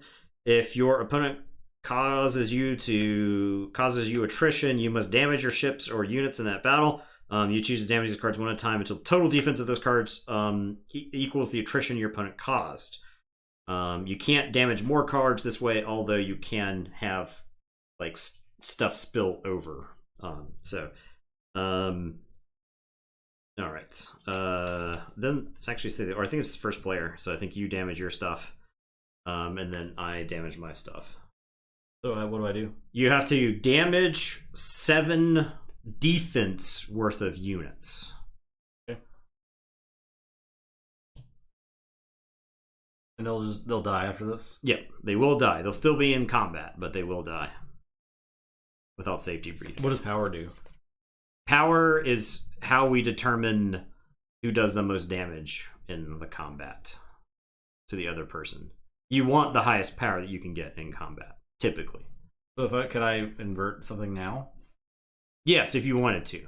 Yeah, before we so I could like invert this and then lose all these to attrition? Yep. Yes, that works. Okay. Because it's 3 defense, and 1 defense now. Yeah. You could actually cause bonus attrition with his other ability too. I want to shoot guns, so. Okay. All right. In this case, it's like use claw horns and stuff like that, right? So, okay. All right. And I have to lose 6, which is going to be this boxer. Okay. Now we move to the power step. So if you want, I think you can actually, our battle destiny goes here, because when we shoot, all that stuff is going to be on top of this. Yeah, it's very exciting. Yeah. It's exciting times. Yeah, glad we're actually glad to have it back. It'd been long enough that we could get back into the swing of necromancy. Okay, so now I actually believe that you could pay to invert these. Now that they've already damaged, right? Okay. They're already wounded, so you could like flip them over to the larger power side. You had the extra stuff, but. Now, strategically, is the best time for us to start shooting other units. So. Okay. How do I do that? You use one of the things. So use whichever one you want. Okay. It says pay 1 energy. Yeah, choose target unit, and your opponent has an aside battle here. If target's defense is less than D, damage it, and your opponent chooses to pay or lose energy. Yep. So target one of my units. He's defense 11. So I'm probably not going to hit him, right? Not likely. So I'll just target this guy. The dubious contact. This guy. The cartel legate is probably the highest priority target because he's the one that makes my drains better, and he's only defense 1. I'll target that guy. Okay, and you're shooting him with this. Yeah. Okay. This has a dot next to it, which means you can only use this once per turn. Okay. So, you flip. 5. That goes to your use pile. That hits him. You shot him. Okay. Or gored him with horns, I guess. And now it's your action? Yep. I will use the Spassky Quickfire. Choose target unit. Your opponent has an aside battle here. Damage it if it's defense +1. If destiny +1. So I am going to shoot the Catal Insider. I don't actually know what this is, so I may miss on this. I have a 3. I get a +1 to that, so 4. So I was able to successfully shoot the Catal Insider. Okay. So I'll shoot as well with the Quorum de Laka. Okay. It says pay an energy, choose a target unit your opponent has in a side battle, damage the target if its defense is less than D plus the number of other weapons you have. So I'm like D +1. I will shoot the robot. He doesn't do anything for this combat. I didn't want to leave him by himself, but yeah, I'll just shoot this guy. Okay. So 5. Okay, he is hit. You shot me with this one or the other one? This one too. So you. So I have to pay or lose 2. Pay or lose 2. Yeah, I guess I'm paying 2. I'm not losing 2. Okay. I have no further actions to use. Me either. Okay. All right. So now we start totaling up power. Okay. You have 4. 9, 10, 11, 12, 13. This one is 3, so it's 16, 17, 18. plus your 6 in Battle Destiny, 24. I've got 1, 4, so 5, 6. He was 7, so that's 13. And then my 7 in Battle Destiny is 20. So I have to lose I have to lose 4 energy. I could lose units from the location. I can damage them to make up the difference. So instead of losing 2 cards, I could lose him and 2 more. Or I can also choose to lose him to cover the difference as well. I think he's too valuable for that. I will lose the robot, just so I don't have to lose as many cards. And then I'll lose 2 more. I'll lose that card from my hand. And then I will lose 1 more. Okay. Now we move to the end of battle step. Everything that's damaged is dead. Carnage. Absolute carnage. Go to the used pile? They go to the dead pile. The dead pile? They go to the dead pile. Okay. Now, this guy has text that says, each time you win a battle here, you may put the top card of your used pile into your hand.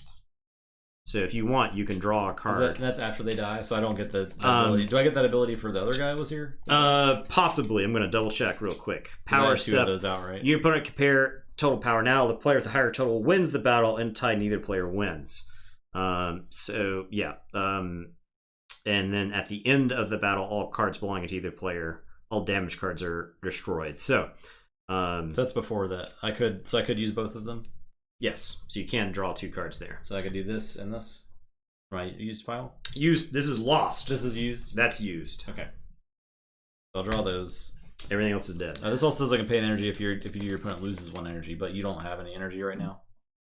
When I win a site battle here, you may pay 1 energy. If you do, your opponent loses 1 energy. Yeah, no, it just means I lose a card. Okay.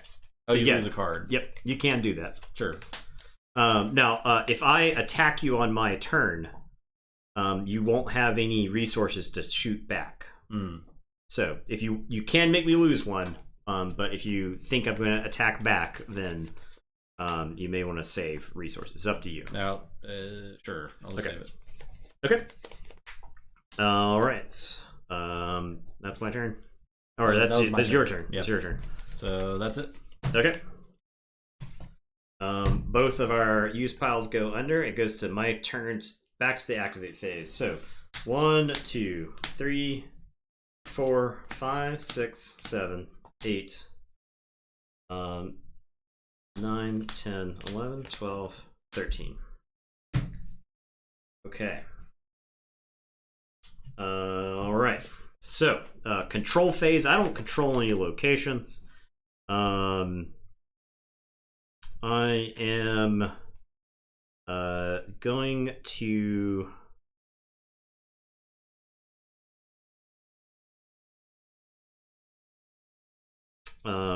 go to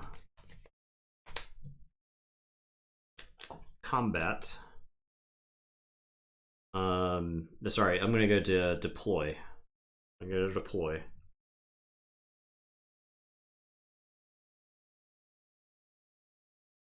And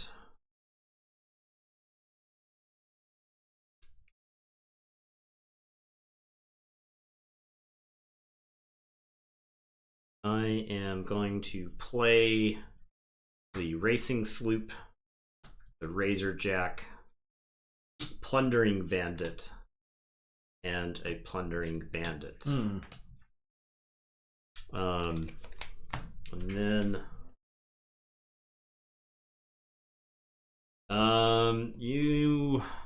I think I can take you on there again. I may have to just run away like the coward the ace is. It's entirely possible I have to run. I don't have a card to guarantee the 6 on top of my deck to make sure that he's just like an absolute house. I may just have to run. So I'll spend 1 to start a battle here. Okay. And so I have 4 tactics here, which is enough to draw a Battle Destiny.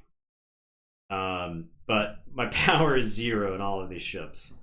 And they like invert to gain more power, but so I have to like do something so that they can actually work here. So those 4 ships together, we go to the Battle Destiny step. You only have 1 tactic, so you don't get to draw a Battle Destiny. I will draw a Battle Destiny. It was a 1. So we go to the Attrition Step. Okay. So you have to damage your ship here. And I don't have anything to damage there because you don't have any attrition. And then we go to the Power Step. I have 1 power for my Battle Destiny. You have 3, so you actually win the fight. So I don't get to flip these idiots. And I have to lose 2. So I'll lose this one and this one. And then the battle resolves. He explodes. He explodes, yeah. Okay.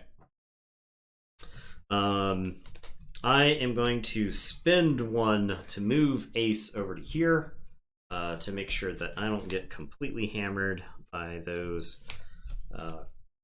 And then I will draw 2. So I'll draw 1, draw 2, and it is your turn. I get 1, 2, 3, 4, 5, 6, 7, 8, 9, 10, 11, 12, 13, 14, 15, 16. And I will note that you don't have to activate all of the energy that you have. So oftentimes it gets to the point in the game where you just, especially when both players have lost like a bunch. So control, I drain 5. So you drain there for 2. Yeah, I'll just start losing off the top. 1, 2, and then there for 3. 1, 2, and 3.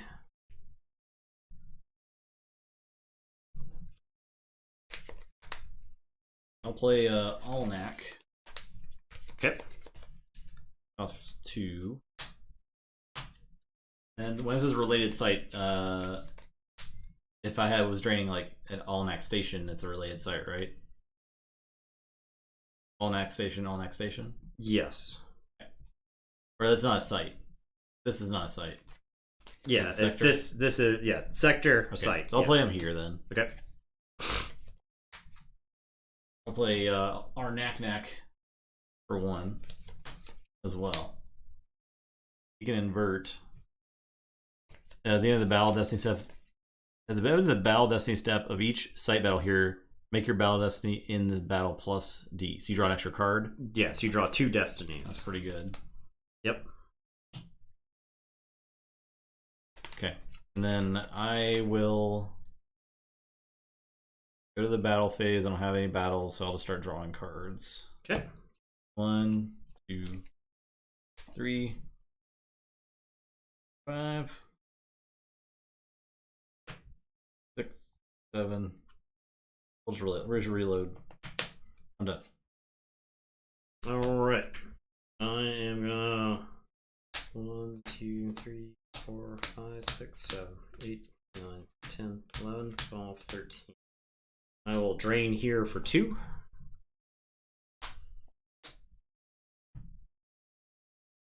That is under your deck. So. Yes, I'll drain here for 2.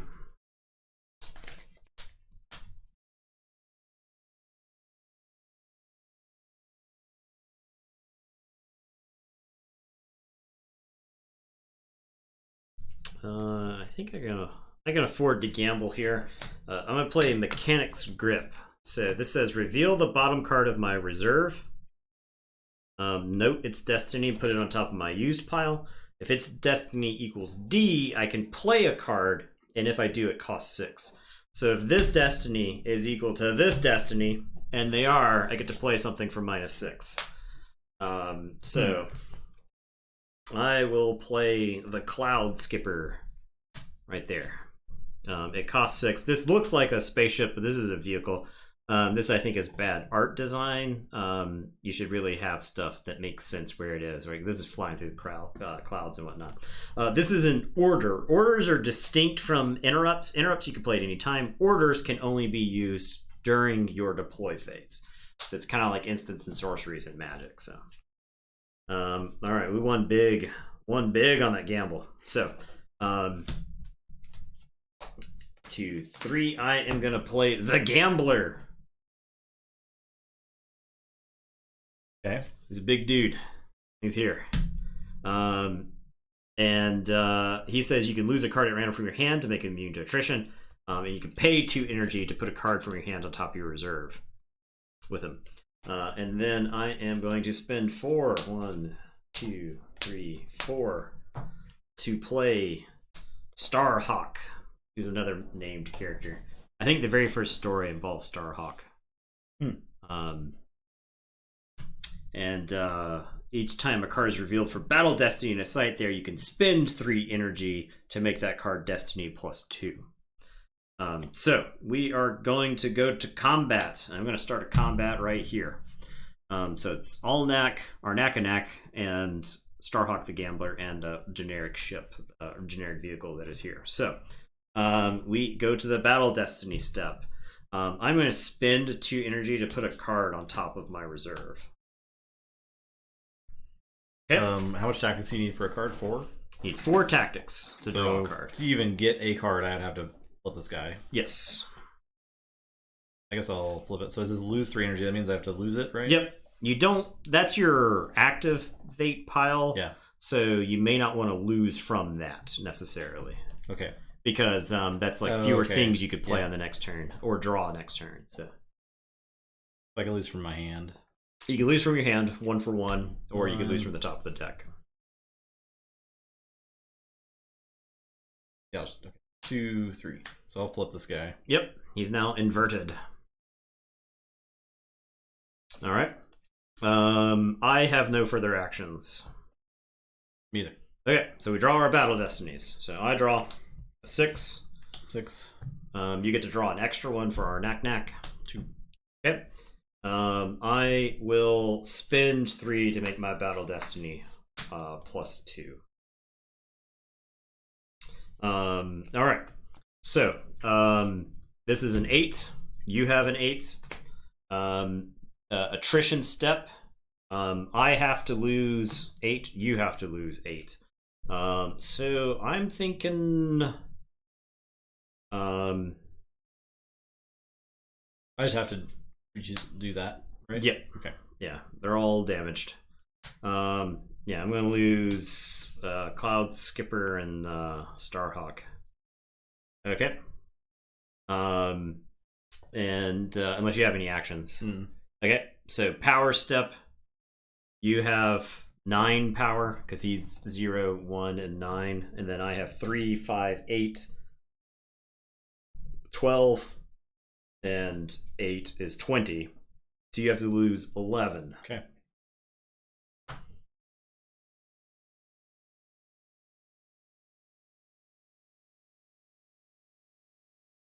This vehicle doesn't count its power there. You lose 6. Okay. I almost cheated you. 1, 2, 3, 4, 5, 6. That's why this location's in there, because okay. the No Quay vehicles. have no vehicles. They have spaceships, but they have no vehicles themselves. They're essentially the size of vehicles. So, like the size of like centaurs or whatever. Okay. And then lost step. Everybody's dead. The discard. Yep. Okay, and that's that. I am done. It is your turn. Okay. Energy. 1, 2, 3, 4, 5, 6, 7. I probably don't want to. Yeah, because if you want to draw any battle destiny this turn, you gotta like save it. Okay. Control phase. I drain 3. For 3. 1, 2, 3.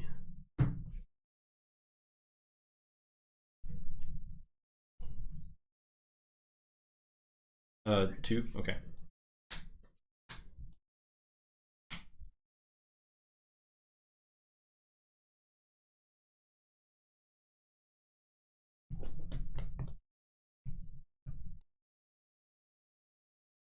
Hmm.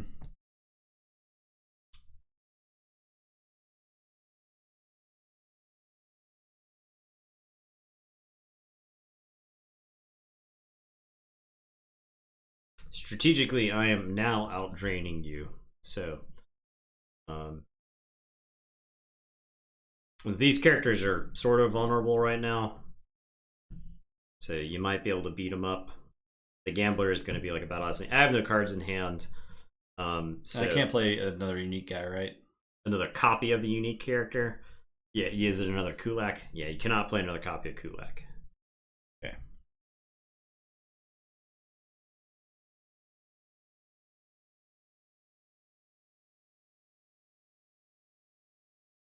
Yeah, I can't really. I don't have a good. You can't assemble a strike force. No. Something to consider would be to move your characters to block a drain. You think you can?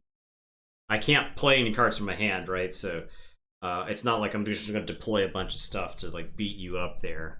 What you're doing is blocking the drain effectively. Okay. So that is something to consider. I'll play this guy here for 1. Frenzied Luhus for 1. And Alnak for 2. Okay. Then we'll go to the battle phase. I won't initiate a battle because I'm not in a good position. Yep. Oh, I can play this Katal Dalaka too. I might as well. And this guy for 1. And so I can go to the move phase. It's at 1 per unit you move. Yes. 1 energy per unit. The weapons don't count, so.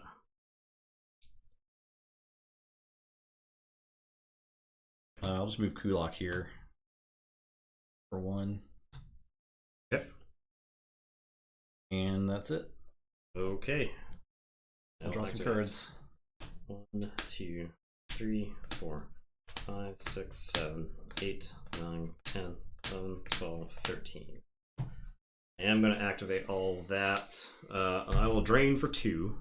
That is pushed under. I'll lose Kulak. 1, 2. Okay. I can't drain at these locations because you are blocking me. I am.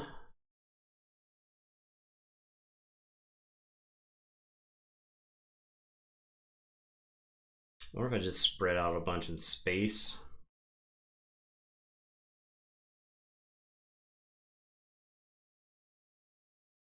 It's possible. Do you actually have enough to draw Battle Destiny there? 2, 3, no. Okay, and then that guy, you don't have the. Do you have the 3? You do have the 3. I do. They get invert to be 7 power. Ah, but I have to put 2 of my other characters here on top of my used pile. To do that, okay. Yeah. I think it is unlikely that you. It's the chance. It may be worth fighting there. Yeah. Okay. So fight. I'll fight here. We'll gamblers rolling the dice. So battle destiny step. Any actions on your part? Okay. I'll draw my battle destiny. It's a 5. So I have attrition step. You're gonna have to lose 5 defense worth of things.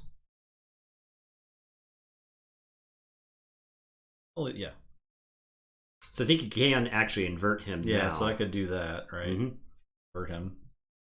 Yeah. There's 3 energy. Yep. And on top of my used pile? Yep.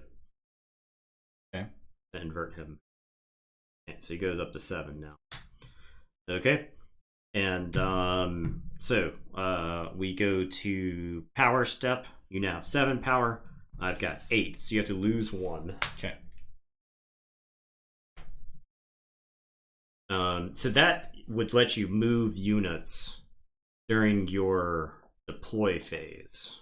So you could use that to move some number of units, and then you could like also fight with them in the same turn. Right. Okay. All right. Okay. Do I feel lucky with ace here? Do I think I can draw a 5 or a 6? The thing is, if I don't, then this fight backfires pretty hard on me. You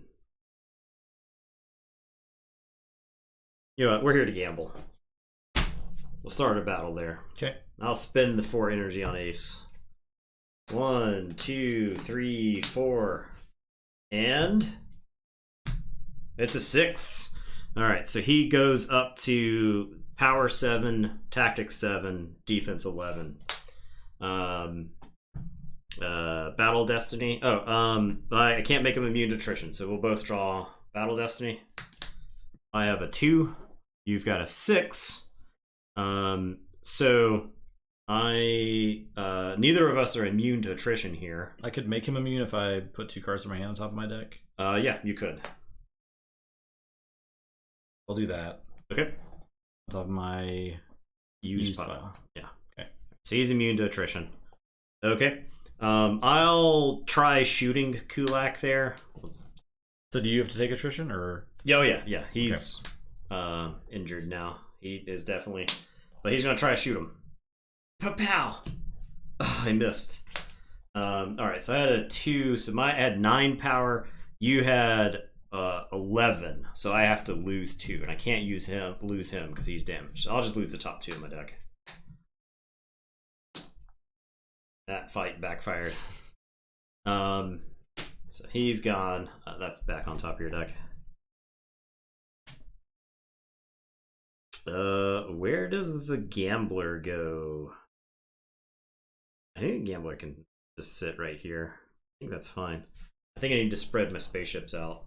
I'll spend 1 to move a spaceship here. I'll spend 1 to move a spaceship there.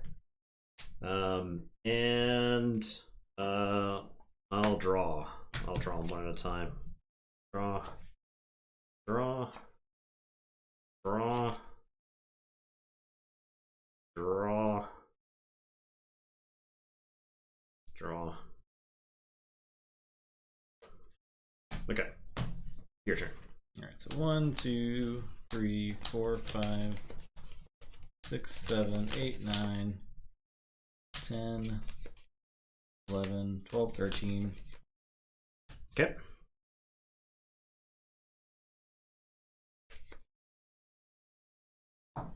Roll phase. I'll drain 1, 2, 3, 4, 5, 6. Yep. Losing them 1, 2, 3, 4, 5, and 6.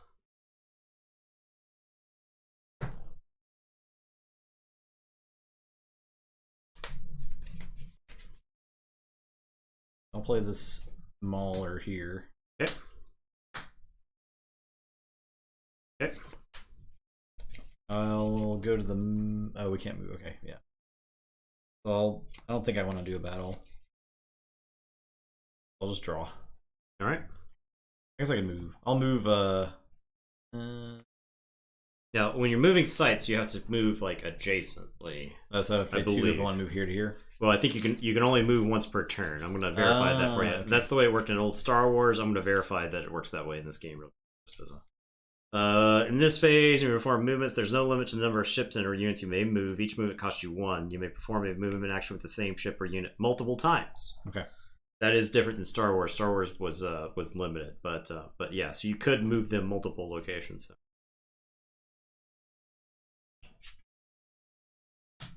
I'll move there. May perform a movement action with the same ship or unit multiple times. There you go.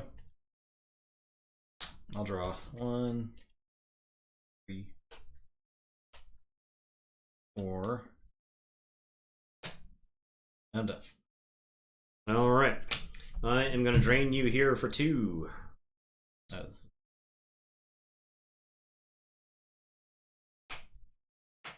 I'm going to drain you here for 2. I'm going to drain you here for 2.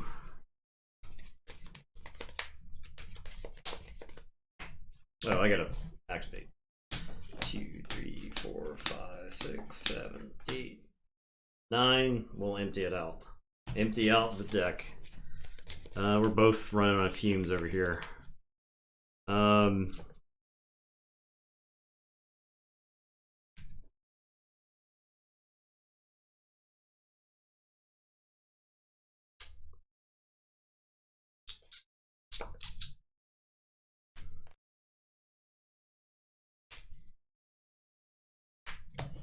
I have 1, 2, 3, 4, 7, 8, 10, 11 here.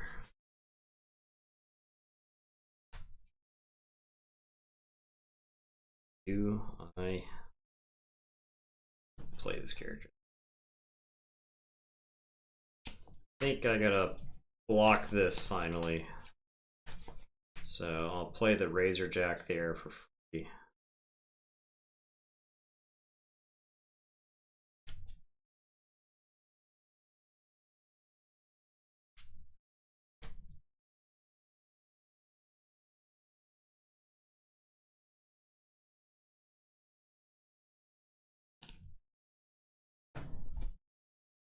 One, 2, 3, 4, 5, 6, 7. I am going to play Jack Wilgris here. 777. 777. This guy up. Yeah. He's like mostly cyborg. He was injured or something, okay. So cool. All right. Okay. I am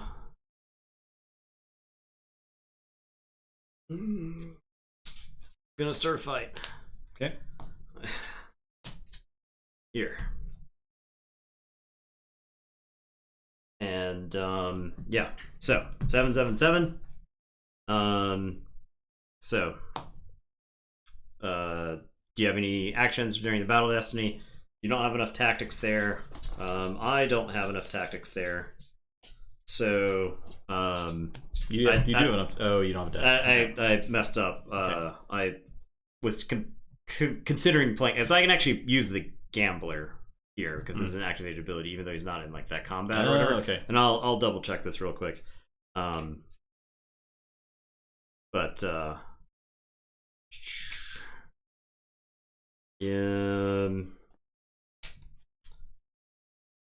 Before each battle step, both players can play interrupts or use activated abilities. Players whose turn it is go first, with both players consecutively pass. Yeah, so I can use the Gambler here. So I'll spend 2 to use his ability to put a card on top of my deck. So Battle Destiny, I will draw, and it's a 6. So I've got 13 to your 4. Attrition happens. And so I've got 13 to your 4, so you gotta lose 9. Okay. Well. 2. Is that just murder you? 3, 4, 5, 6, 7, 8, 9. Yeah, you would have 1 left, and then basically lose on the following turn. Yeah. So yeah, that's the game. Boom. Jack shows up at the very end there and punches that one too. Typically, you don't want to leave your characters in such a way where they can't draw tactics. Yeah. Or can't draw Battle Destiny, because that's like a good way to lose the game. We were both like, it was one good fight for either of us there, and we'd lose. Especially when that one went bad for me. I was like really close. You were out draining me for most of that game. So yeah, there you go. That is Wars. Kind of ended anticlimactically, but does this game capture that Star Wars feeling? I'm not sure that the system does. No, yeah. The system isn't bad, right? But the system is not about my slate. The system is not I got it. about making, or this game system is not about making fair fights, right? Yeah. Right. It's about kind of like the fights pretty much always go how you expect them almost. You kind of jump your opponent when they're least expecting it. Honestly, I think this game would benefit from a shared action system where we just take our turns at the same time, right? Yeah. If instead of having turns, if we just went rounds, so it's like trying to like outmaneuver. If I play a guy here and you play a guy there, I play a guy, you play a guy, and then we both square up. Like Champions or Warhammer, the conquest. Yeah. So it's closer to a conquest at that point, right? Because in this game, it's like I put a guy on the table. 6 dudes come out of nowhere and stomp on him, and then I like bring in dudes to stomp on your dudes, on the guys that are like living. Yeah. So like your There's perfect no counterplay there, right? Your perfect like fight is one where you win the fight and all of your guys are dead sometimes because at least that way you don't get jumped back. Right, losing because then you lose all your guys and you have 1 weak guy left, and then you it's bad. You can't even draw a battle destiny, right? Like you could end up in a situation where the person who survives, like Ace, for instance, I wasn't guaranteed to ever be able to draw a battle destiny with Ace unless I had like some of the destiny manipulation that the Mavericks have. Because if he doesn't hit the tactics total, then you can just like throw a bunch of Quay down and just like gore him with horns. So it's I think ultimately Wars failed for quite a few reasons. One, Decipher. I think it sounds like people were playing Star Wars because it was Star Wars rather than they like the system. Yeah. Right? Yeah. Even if you make the system work better. The system has charms. Yeah, it does. Right? Yeah. It's got some unique properties that other games don't do, but the system isn't flawless. And you can tell from that right there, there's still plenty of rules in the game, right? There's a lot of stuff that isn't like that Justin was trying to play a guy into space, right? Justin's played a lot of card games, and it didn't feel intuitive to him to not play that guy there, right? So that's one of those. If somebody like Justin is trying to put a dude in the space, it was a space station. If Justin is trying to put a dude in the space and that's not a legal play, that's not like intuitive. That you failed somewhere as a designer to get the point of across, right? You've hidden rules someplace.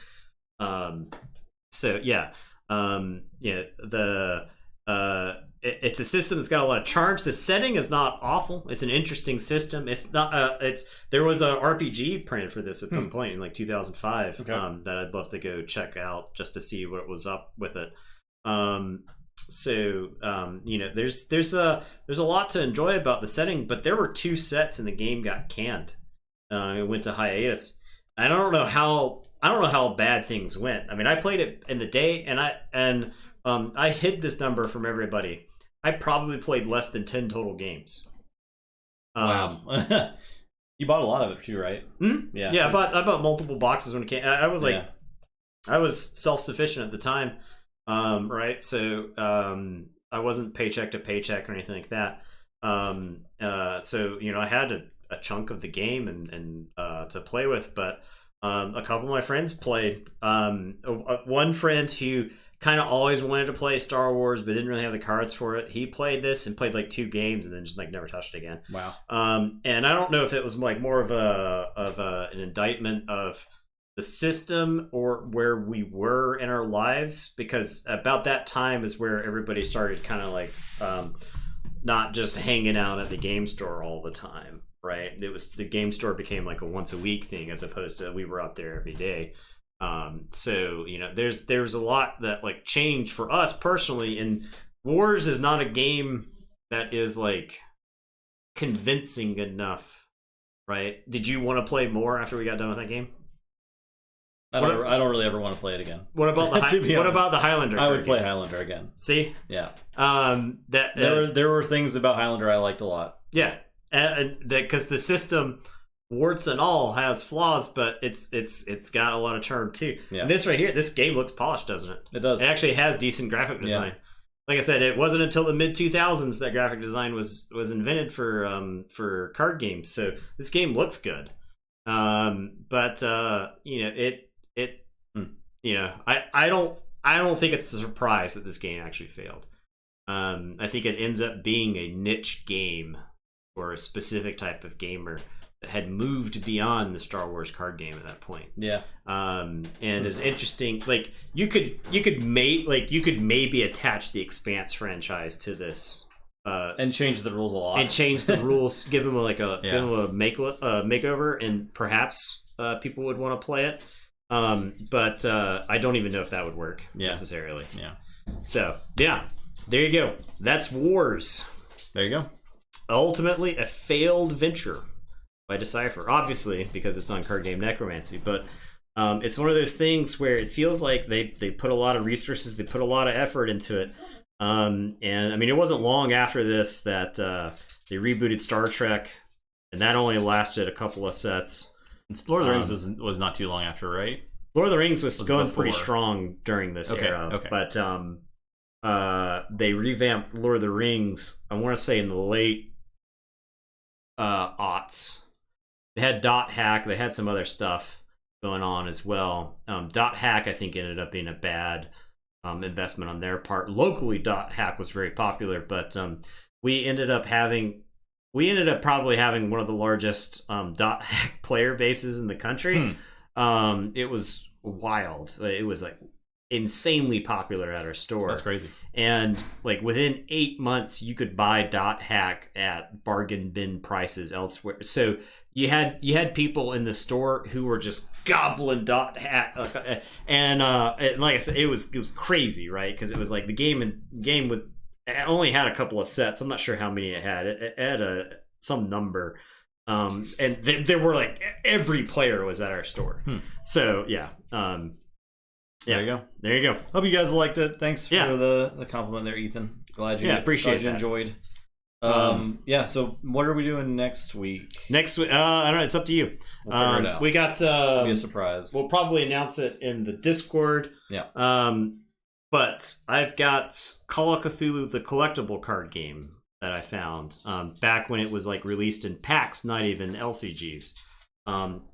We may also be able to get the City of Heroes card game on stream as well, because I found my stuff for it. We can combine it with a friend's City of Heroes stuff, so we might be able to get that game dusted off. I want to do a WCW Nitro, but I think that'll be like a 15-minute venture. We may have a Blitz night. We may have a Blitz night. There was a City of Heroes card game. There was a City of Heroes card game. It also let you make your own hero, which is kind of cool. It was a neat concept, but I think ultimately it was very broken to make your own hero, because you could just play the best cards in that case, and the game was not designed around you being able to play the best cards. I see. So soon, TM classic Netrunner.